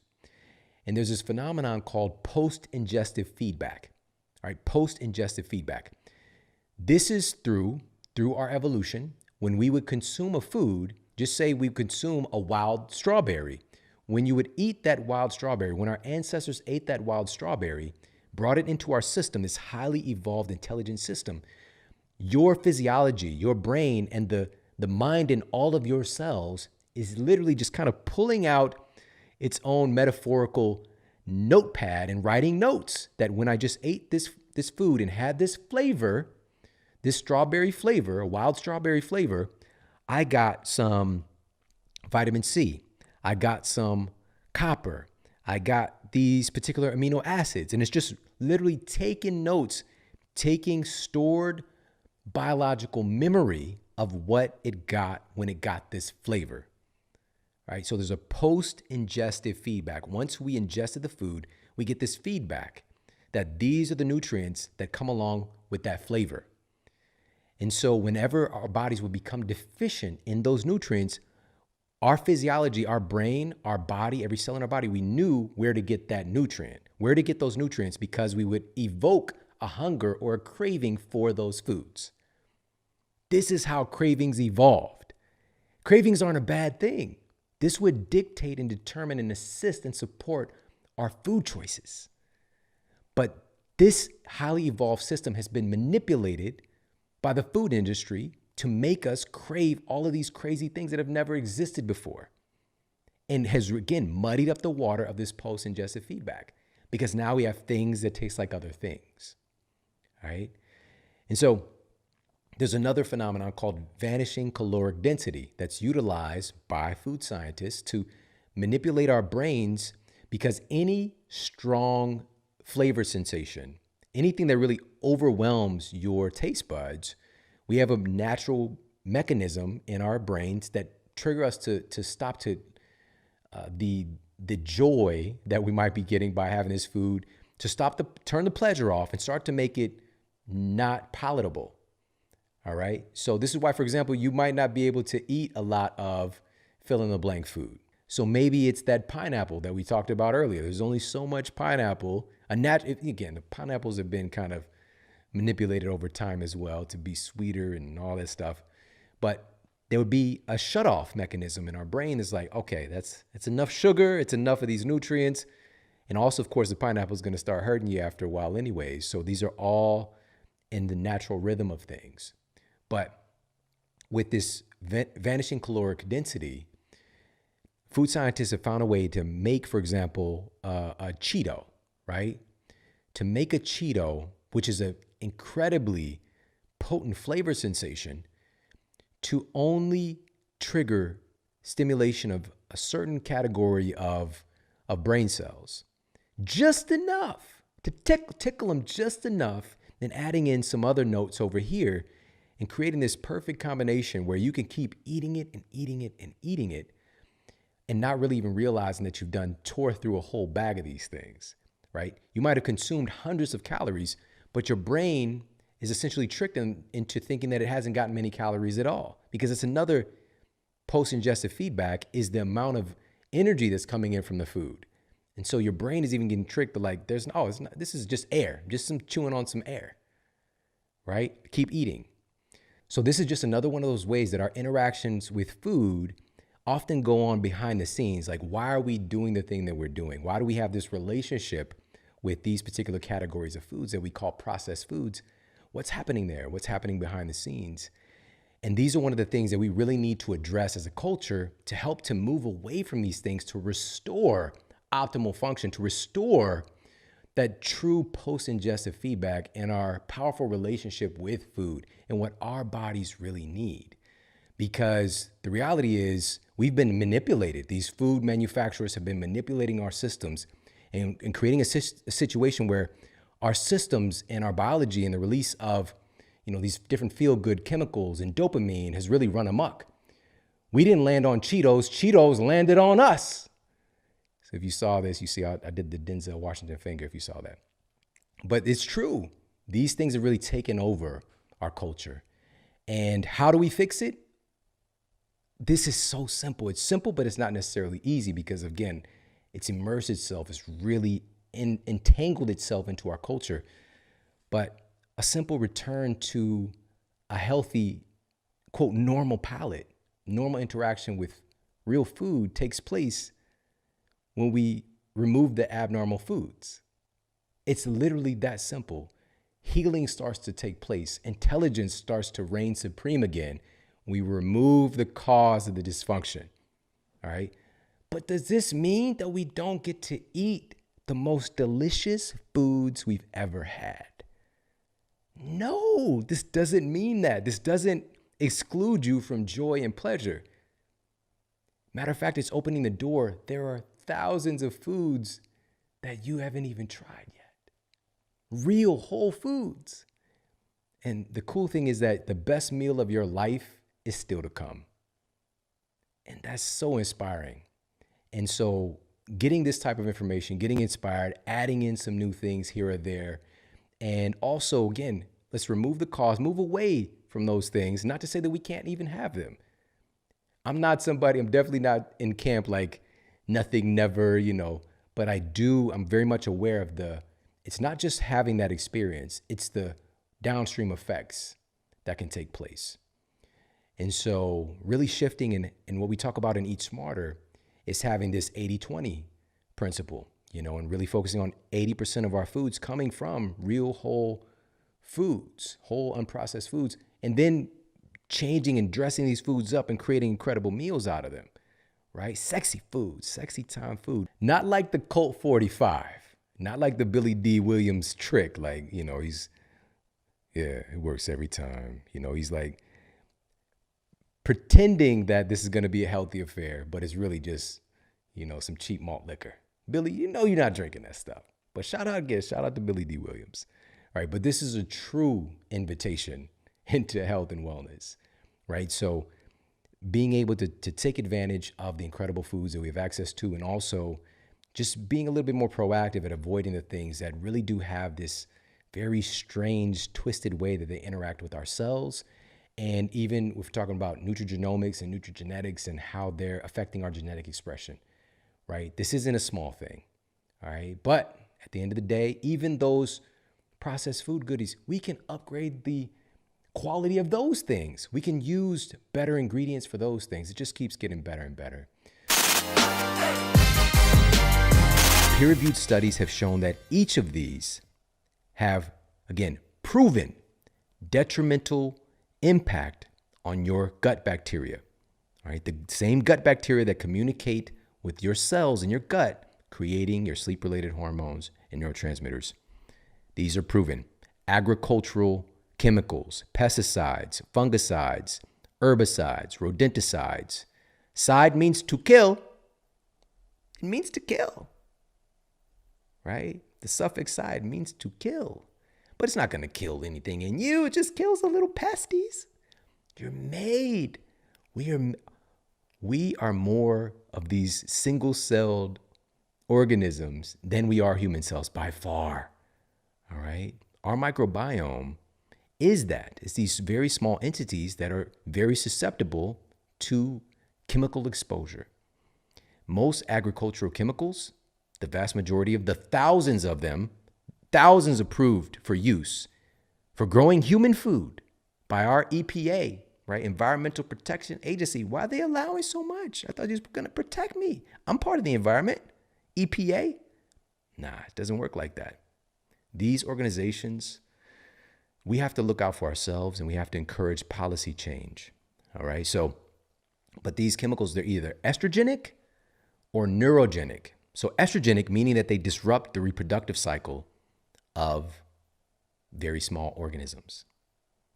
Or they're neurogenic, damaging the nervous system of these various, small organisms. And just say, again, something that I was kind of miseducated about in school is the nature of a bacteria cell, right? It's the single-celled organism, doesn't have a brain. It's not smart. Oh, now we know. The bacteria communicate with each other. They respond to pain. They respond to changing conditions. That sounds very similar to a nervous system to me. We might call it something else. It's not human. But these things, now again, they're proven to cause significant damage to us. I talked about recently chlorpyrifos, one of the most widely used pesticides, and the multiple studies showing how it's caused significant brain damage to children. Pregnant mothers who are exposed to this chemical, again, approved by the EPA. It's red tape right now. It's supposed to be banned. It's at the Senate floor. It's at the courts, whatever. Why isn't it just gone? It's all of these politics, man. It's all these politics. And also skyrocketing rates of miscarriage, right? It's damaging the development of the nervous system of our babies. It's crazy, right? So to say that these things are damaging our microbiome, it shouldn't even be complicated to understand. Also, processed foods. What does that even mean? What is it? Trust the process. Not when it comes to food. Not when it comes to food. It's so far removed from anything that we're designed to eat over our countless centuries of evolution in this current form, right? We've got Homo erectus, right? Homo sapien. We're becoming Homo domesticus, right? We're like becoming this domesticated. I think about the album cover, Evolution of Robin Thicke. I don't know if it's like the evolving, and then we're kind of devolving. We're eating things in such a small window of our evolution that have never existed before. It's so far removed from actually being real food. It's just chemical and crazy processing to the degree that this corn ends up being put through so much manipulation that now we've got Captain Crunch. That Captain Crunch doesn't look a damn thing like corn, right? But it's derived from corn. Somehow, trust the process, not with this. Trust the process in life and other things, but not with food. Don't trust the process. But not to say, again, you can have, if you're into crunch berries, it's okay. But we want to make sure that that is the exception and not the rule. Myself, my family, where I come from, it's the rule. We'll just say if I have 30 close family members of mine growing up, 28 of them are obese. I grew up in this. This was just normal, all right? Knocking down, man, I'll eat a half a box of cereal easy. Like that's a regular. And don't let me get some good cereal, because a lot of times we had the off-brand stuff. I didn't get Captain Crunch. We had King Vitamin. True story. King Vitamin was not as tasty, all right? Some of the stuff was equal, it's comparable, all right?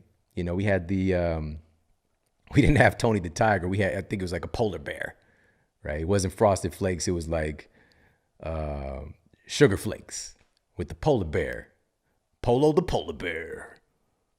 They're good, right? He's changing the motto, everything. But anyways, this is just what we were inundated with.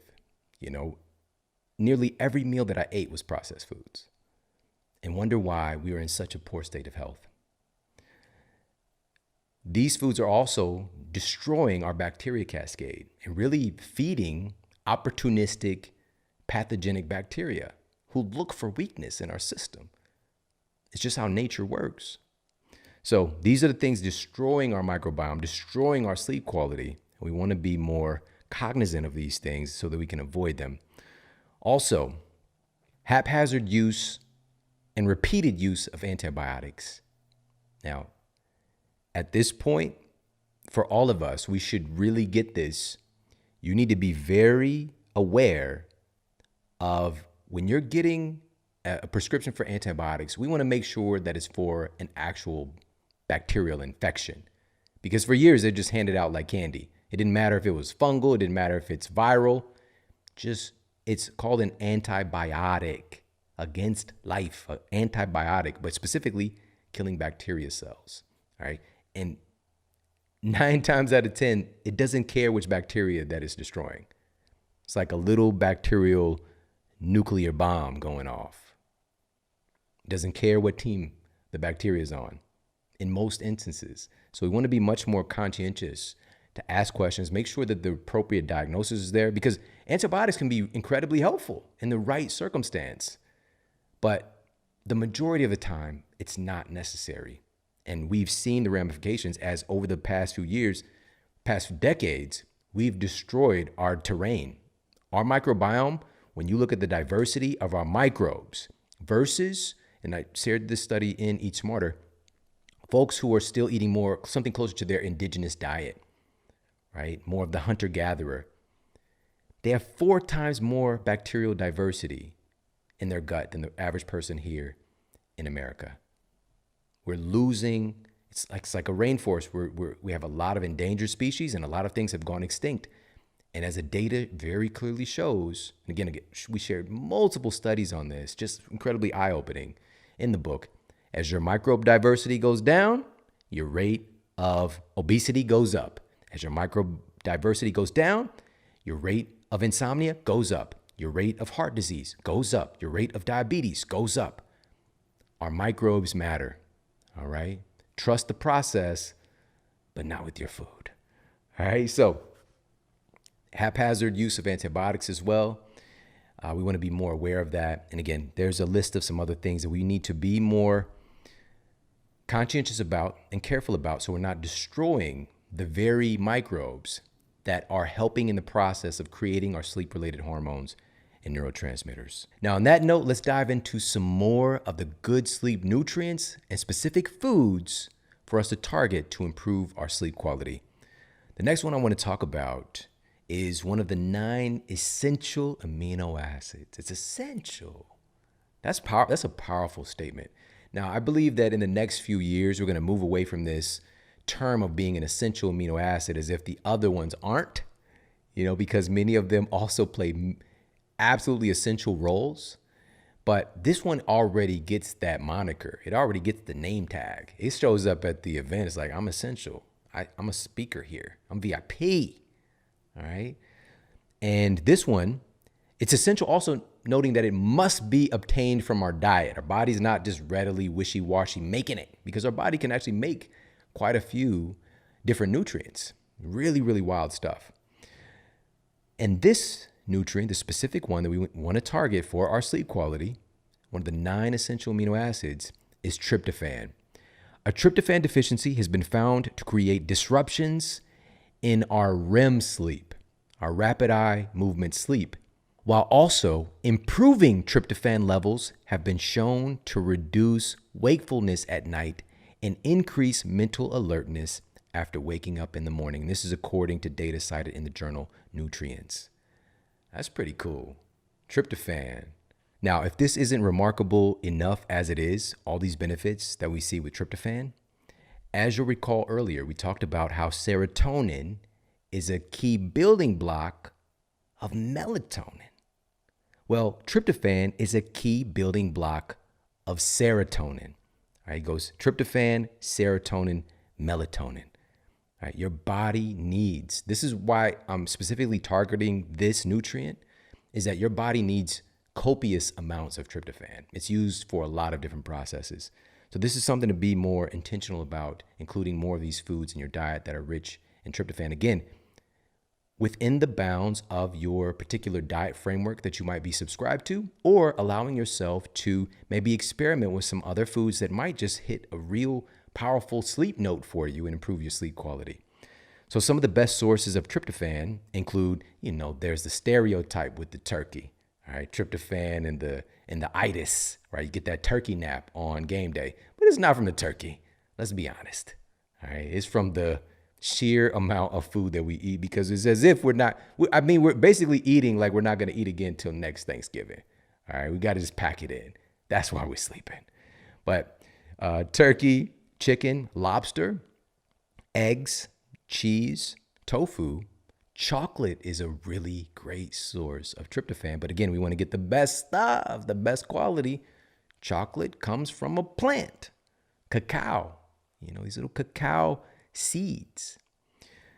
Spinach, another great source of tryptophan. Pumpkin seeds, excellent source of tryptophan.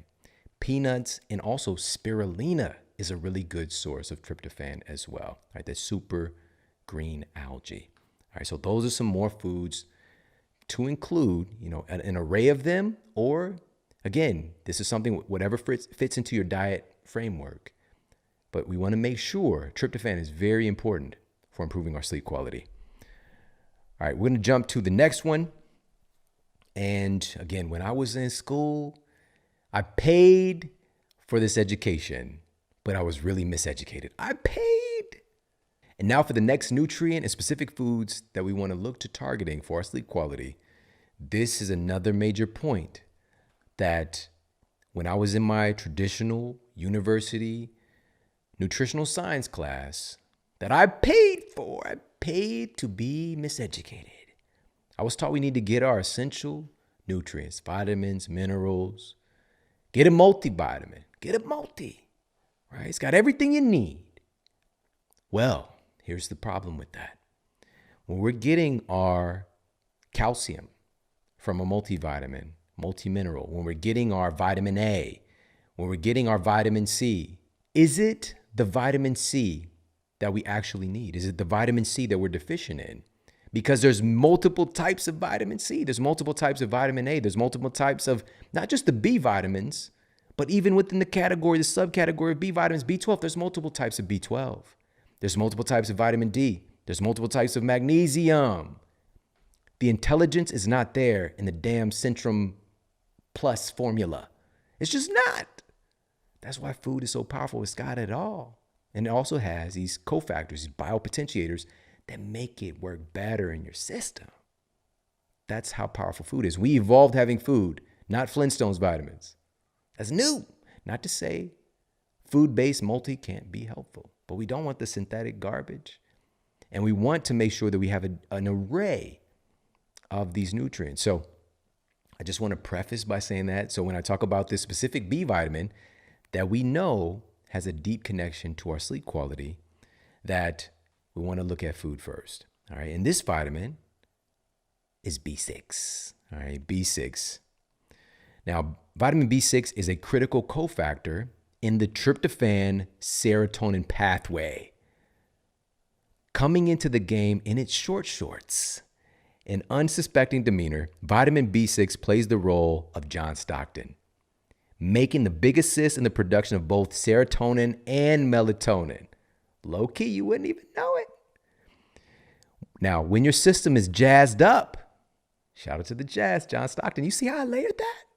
That's an Eat Smarter, baby. This essential vitamin helps to modulate your body's stress response and relax your nervous system. How often is our sleep disrupted simply because our sympathetic fight or flight nervous system, our levels of stress are just messing with us? B6 is essential in that pathway in helping to activate that parasympathetic rest and digest nervous system. That's how important it is. Some of the best sources of B6 are yogurt. There's yogurt again. It's got some value, but again, it's been used for thousands of years. Not the Go-Gurt, not the stuff we have today. Yogurt's got that B6. Salmon, tuna, eggs, chicken liver. It's a good source of B6. Chickpeas, spinach, sweet potatoes, and avocados. Now you can start to see some consistencies with foods that have more. They have multiple of these good sleep nutrients, right? So these are when we can start to stack it like, oh, wait a minute. Sweet potatoes are good for both. Get you a food who can do both, right? So B6 is one of these good sleep nutrients that we need to target. Again, targeting these foods at least several times a week, if not daily, because many of them your body needs pretty significant amounts because they're responsible for so many different functions. All right, let's jump to the next one. And this one I had to put into Eat Smarter because of data cited in the journals Appetite and the peer-reviewed journal PLOS One, Public Library of Science 1, demonstrated that insufficient intake of vitamin C increases the likelihood of sleep disturbances and shortens the duration of overall sleep time. Moreover, listen to this.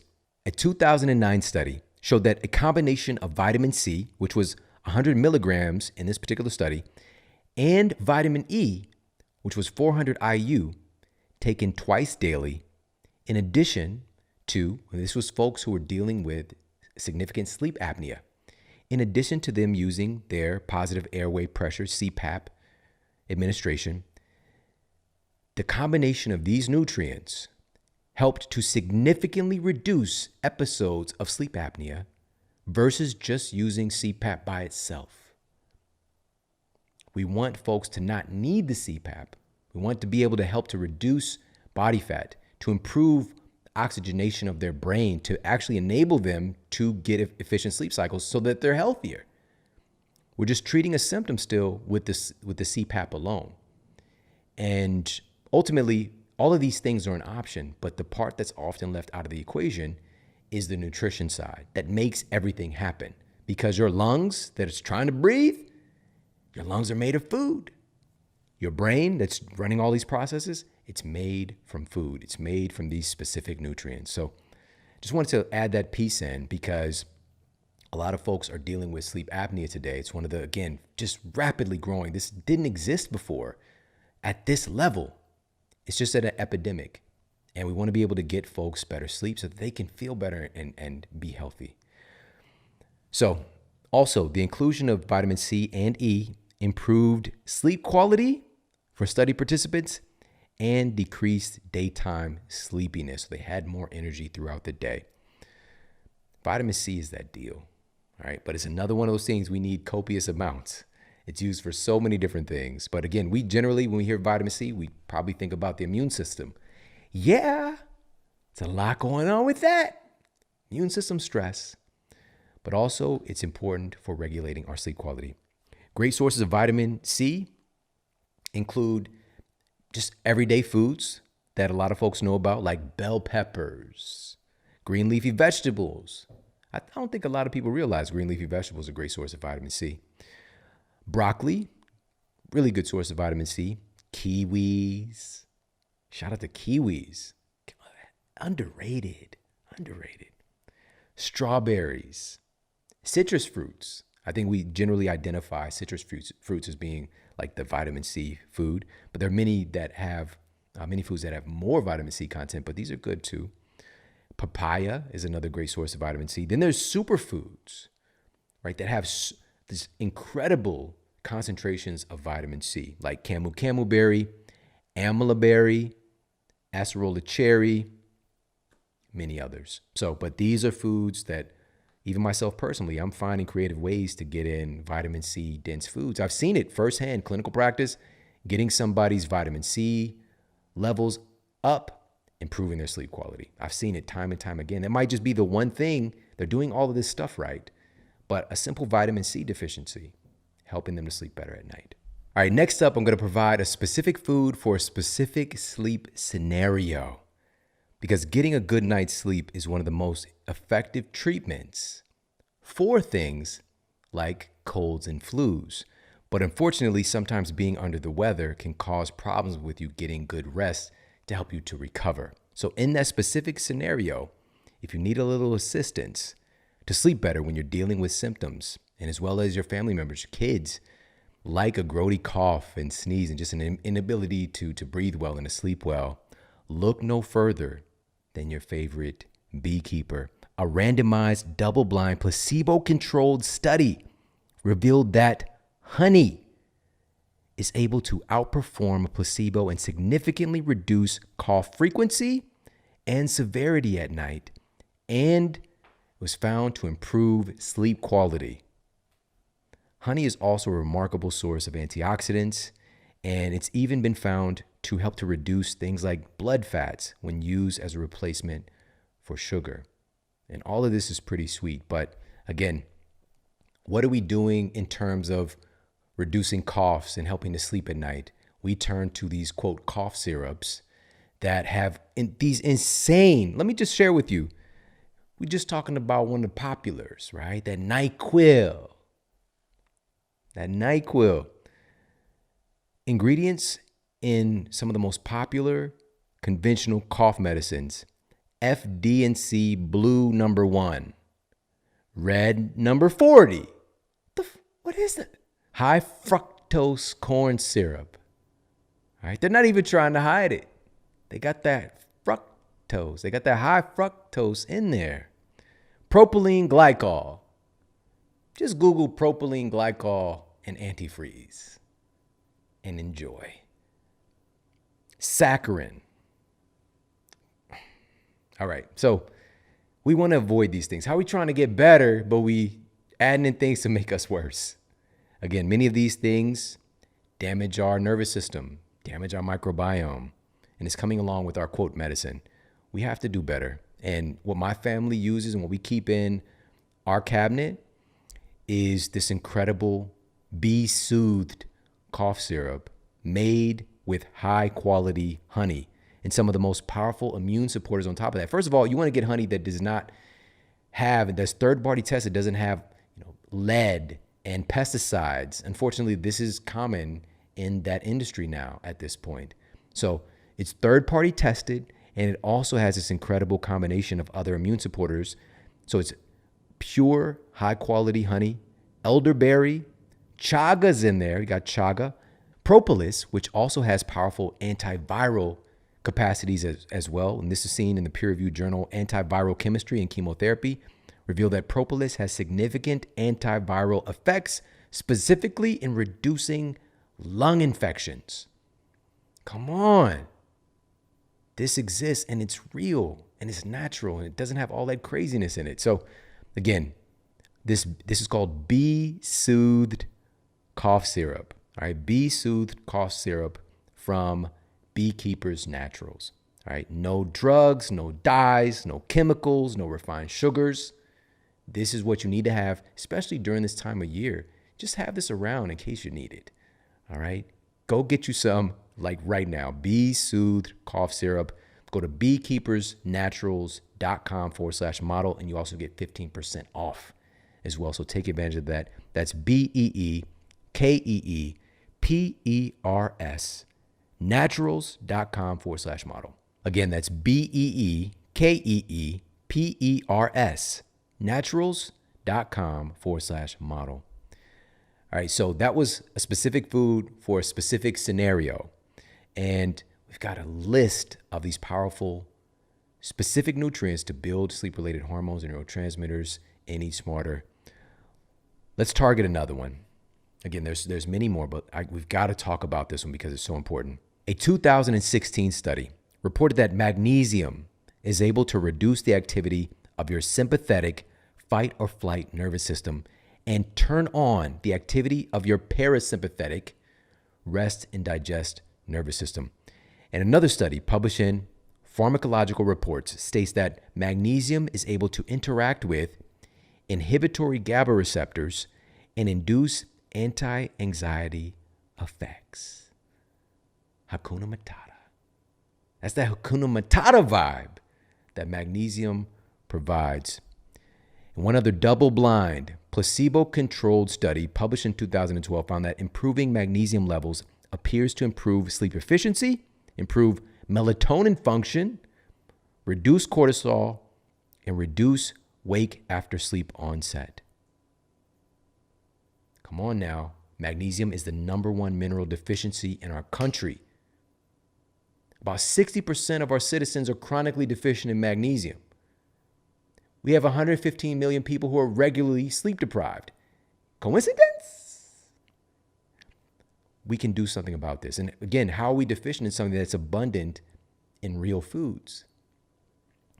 Now, magnesium, the reason that it's so powerful and so essential and so needed, and we also have the big deficiency, is because it's responsible for so much. Magnesium, we now know that it's responsible for over 650 biochemical processes in the human body.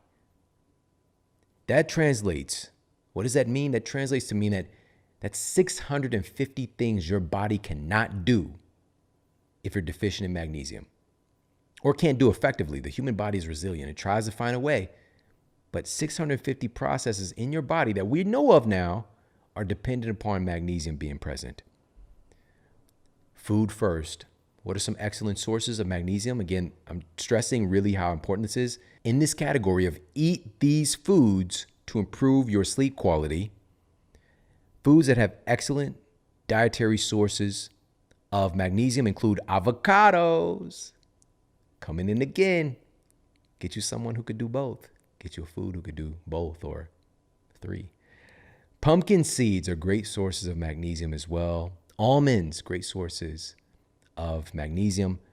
Dark chocolate, chocolate's there again. It's a really, really great source of magnesium. Leafy greens, anything that's green. It's that indication from food because colors indicate nutritive value as well. We didn't get here without instructions from nature, right? It's telling us that we get feedback from the way food tastes. It's something called post-ingestive feedback. As we evolved eating natural foods, when we would eat a food that we happened upon, our body would effectively take notes. It'd like take a little sticky note and write down, okay, so I just came across these berries. I just got a little bit of copper. I got a little bit of magnesium. I got a little bit of vitamin C. And it creates flavor sensations, connections, and cravings and desire for certain foods based on the nutrients that our bodies needed. But food manufacturers have muddied up the water of that communication. We can clear it up by eating real foods. And our body's getting attuned again to knowing that this specific flavor that the food is attached to is associated with these specific nutrients, but also the way that the food looks. The colors are indication of nutrients. Anything that's green, especially leafy green vegetables, spirulina, great sources of magnesium. Chlorella, AFA, blue-green algae. But also in that kind of black and brown category, as I mentioned, chocolate, black beans are also a great source of magnesium. Fatty fish are a great source of magnesium as well.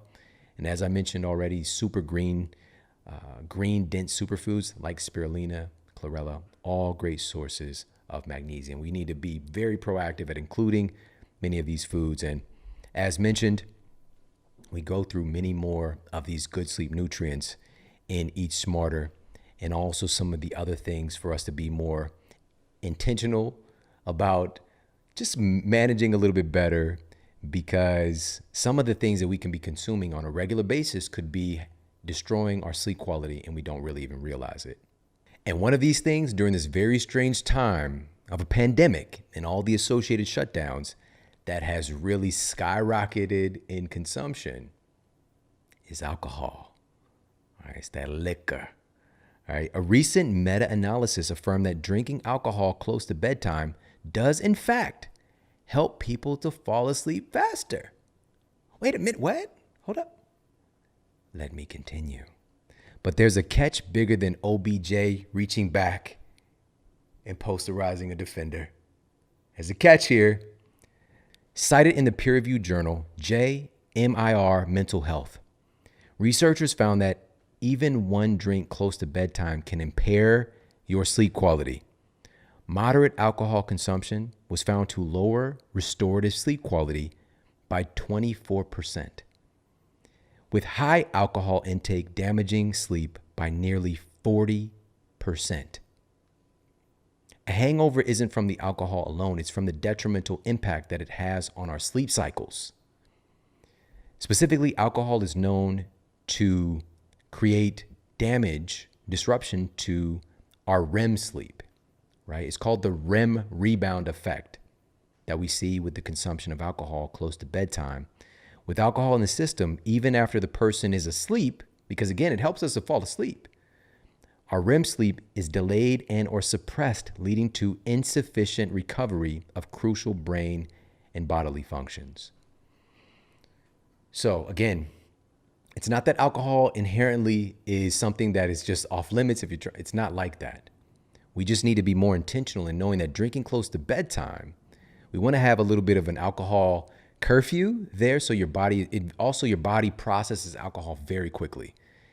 Let me give you a heads up as to what that looks like. Alcohol cannot, this is so powerful what I'm about to tell you, and this is things that are highlighted in Eat Smarter that you just don't hear anywhere else. Your body, unlike the other macronutrients, fats, carbohydrates, proteins. Water is a macronutrient. Alcohol is also a macronutrient, is an energy source. But your body cannot store alcohol. As soon as it comes in, everything else is forgotten about. Your body gets on that alcohol, all right? Immediately, because it cannot store it. It's toxicity components there, all right? So a process called fat sparing happens where your body will stop using stored body fat, switch gears, switch over, use that alcohol instead.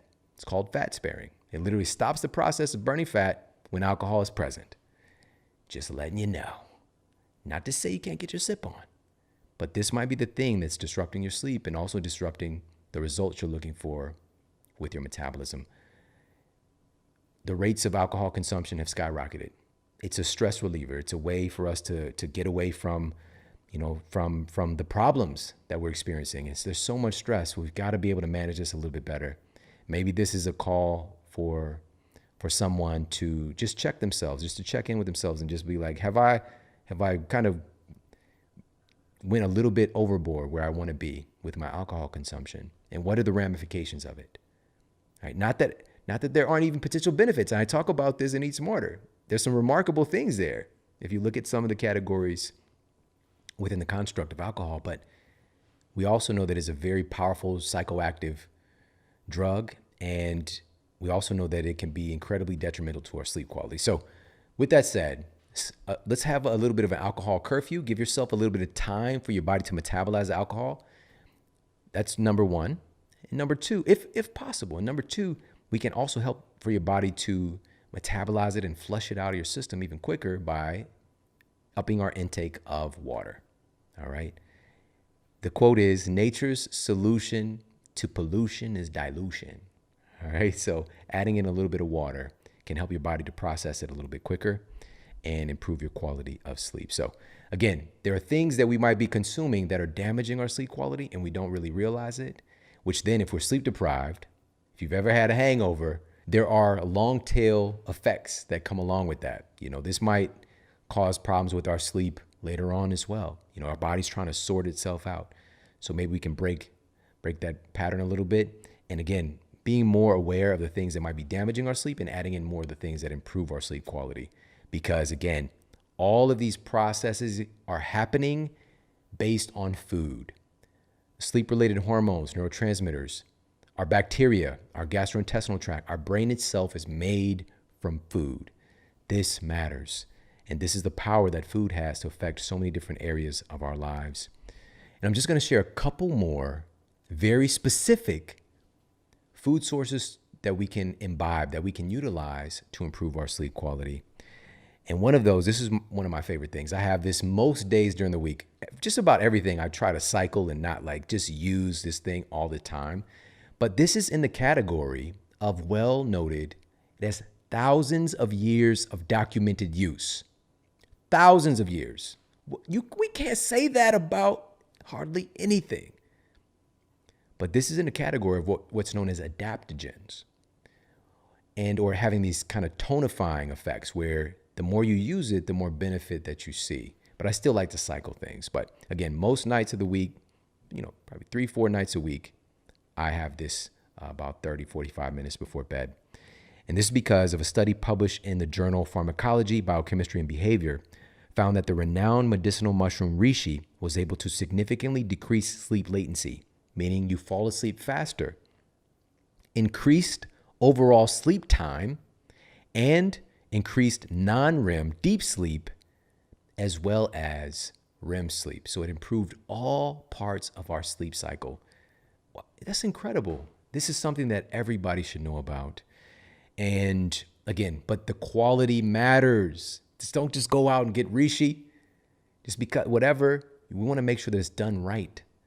And the reishi that I use is dual extracted. So meaning it's a hot water extract and alcohol extract. This does not mean that alcohol is in it. The alcohol is gone, but it's used to extract it from the mushroom. And this has been done for thousands of years because there's different nutrients that are unlocked from the reishi through different extraction methods. You can't get everything out through one method. right? You got like categories of like beta glucans. You got categories of like hormonal beneficial, like triterpenes. You get all of it when you get 4-Sigmatic reishi. They do a dual extraction, super easy little packet to have a reishi tea in the evening. All right. And that's 4sigmatic.com/model. That's FOURSIGMATIC.com. And you get a special discount, 10 to even 15% off, depending on how much of the mushies you get. All right, mushies, a cute little name for mushrooms. But reishi is one of my favorite things. Now, just to be clear, reishi doesn't mean delicious. All right, it's a very herby, it has its own flavor to it. But I like to have it, the bitterness can get cut with a little bit of, like MCT oil, a little bit of, depending on your diet framework, maybe a little bit of ghee, maybe a little bit of coconut oil, and also, maybe a couple of drops of stevia, but just, make it taste nice and you can have a, pleasurable experience. But a lot of people just drink the reishi as it is. It's not like, let me tell you, a nasty tea, pu'er. Listen to the name, pu'er. But man, it's got some incredible benefits as well. But reishi is one of my favorite things to have in the evening because, and I notice it, like I really notice when I have reishi, especially if I haven't had it for a while and I'm just like, man, I should do this more often.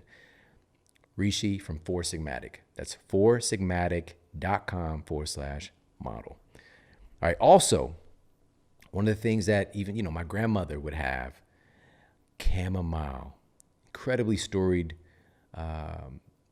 medicinal herb, and also for relaxation and improved sleep.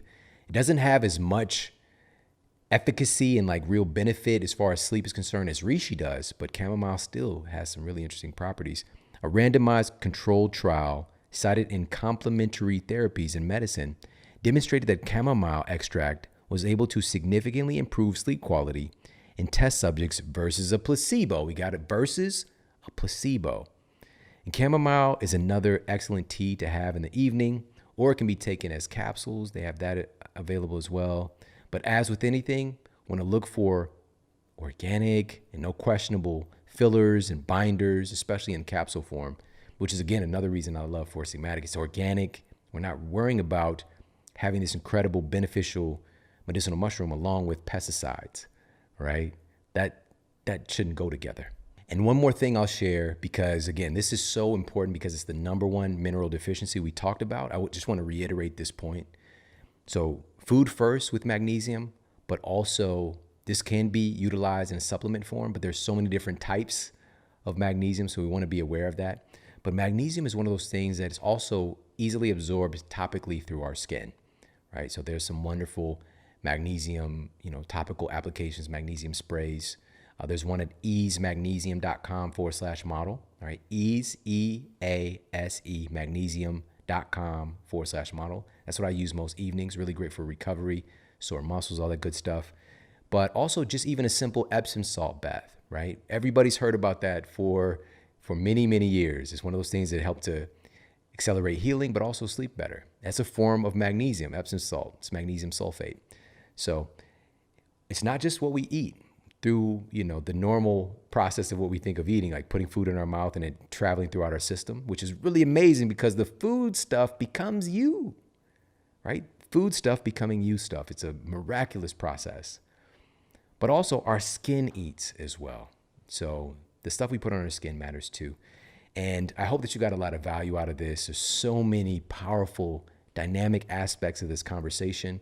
But to help to improve our society's sleep troubles, we have to look at the #1 thing causing the problem and the #1 solution, which is our food. It's what our sleep-related hormones and neurotransmitters in our gut and our brain and everything involved in making the sleep magic happen. It's all made from food. And it can also be damaged by the wrong stuff. Hey, if you like this video, make sure to check out this video right here to up-level your health today. And folks are just getting this multitude of pharmaceutical drugs thrown at them without really analyzing what is the underlying cause here. If I'm experiencing high blood pressure, for example, am I deficient in a statin? Am I deficient in lisinopril? If I have abnormal blood sugar, am I deficient in metformin?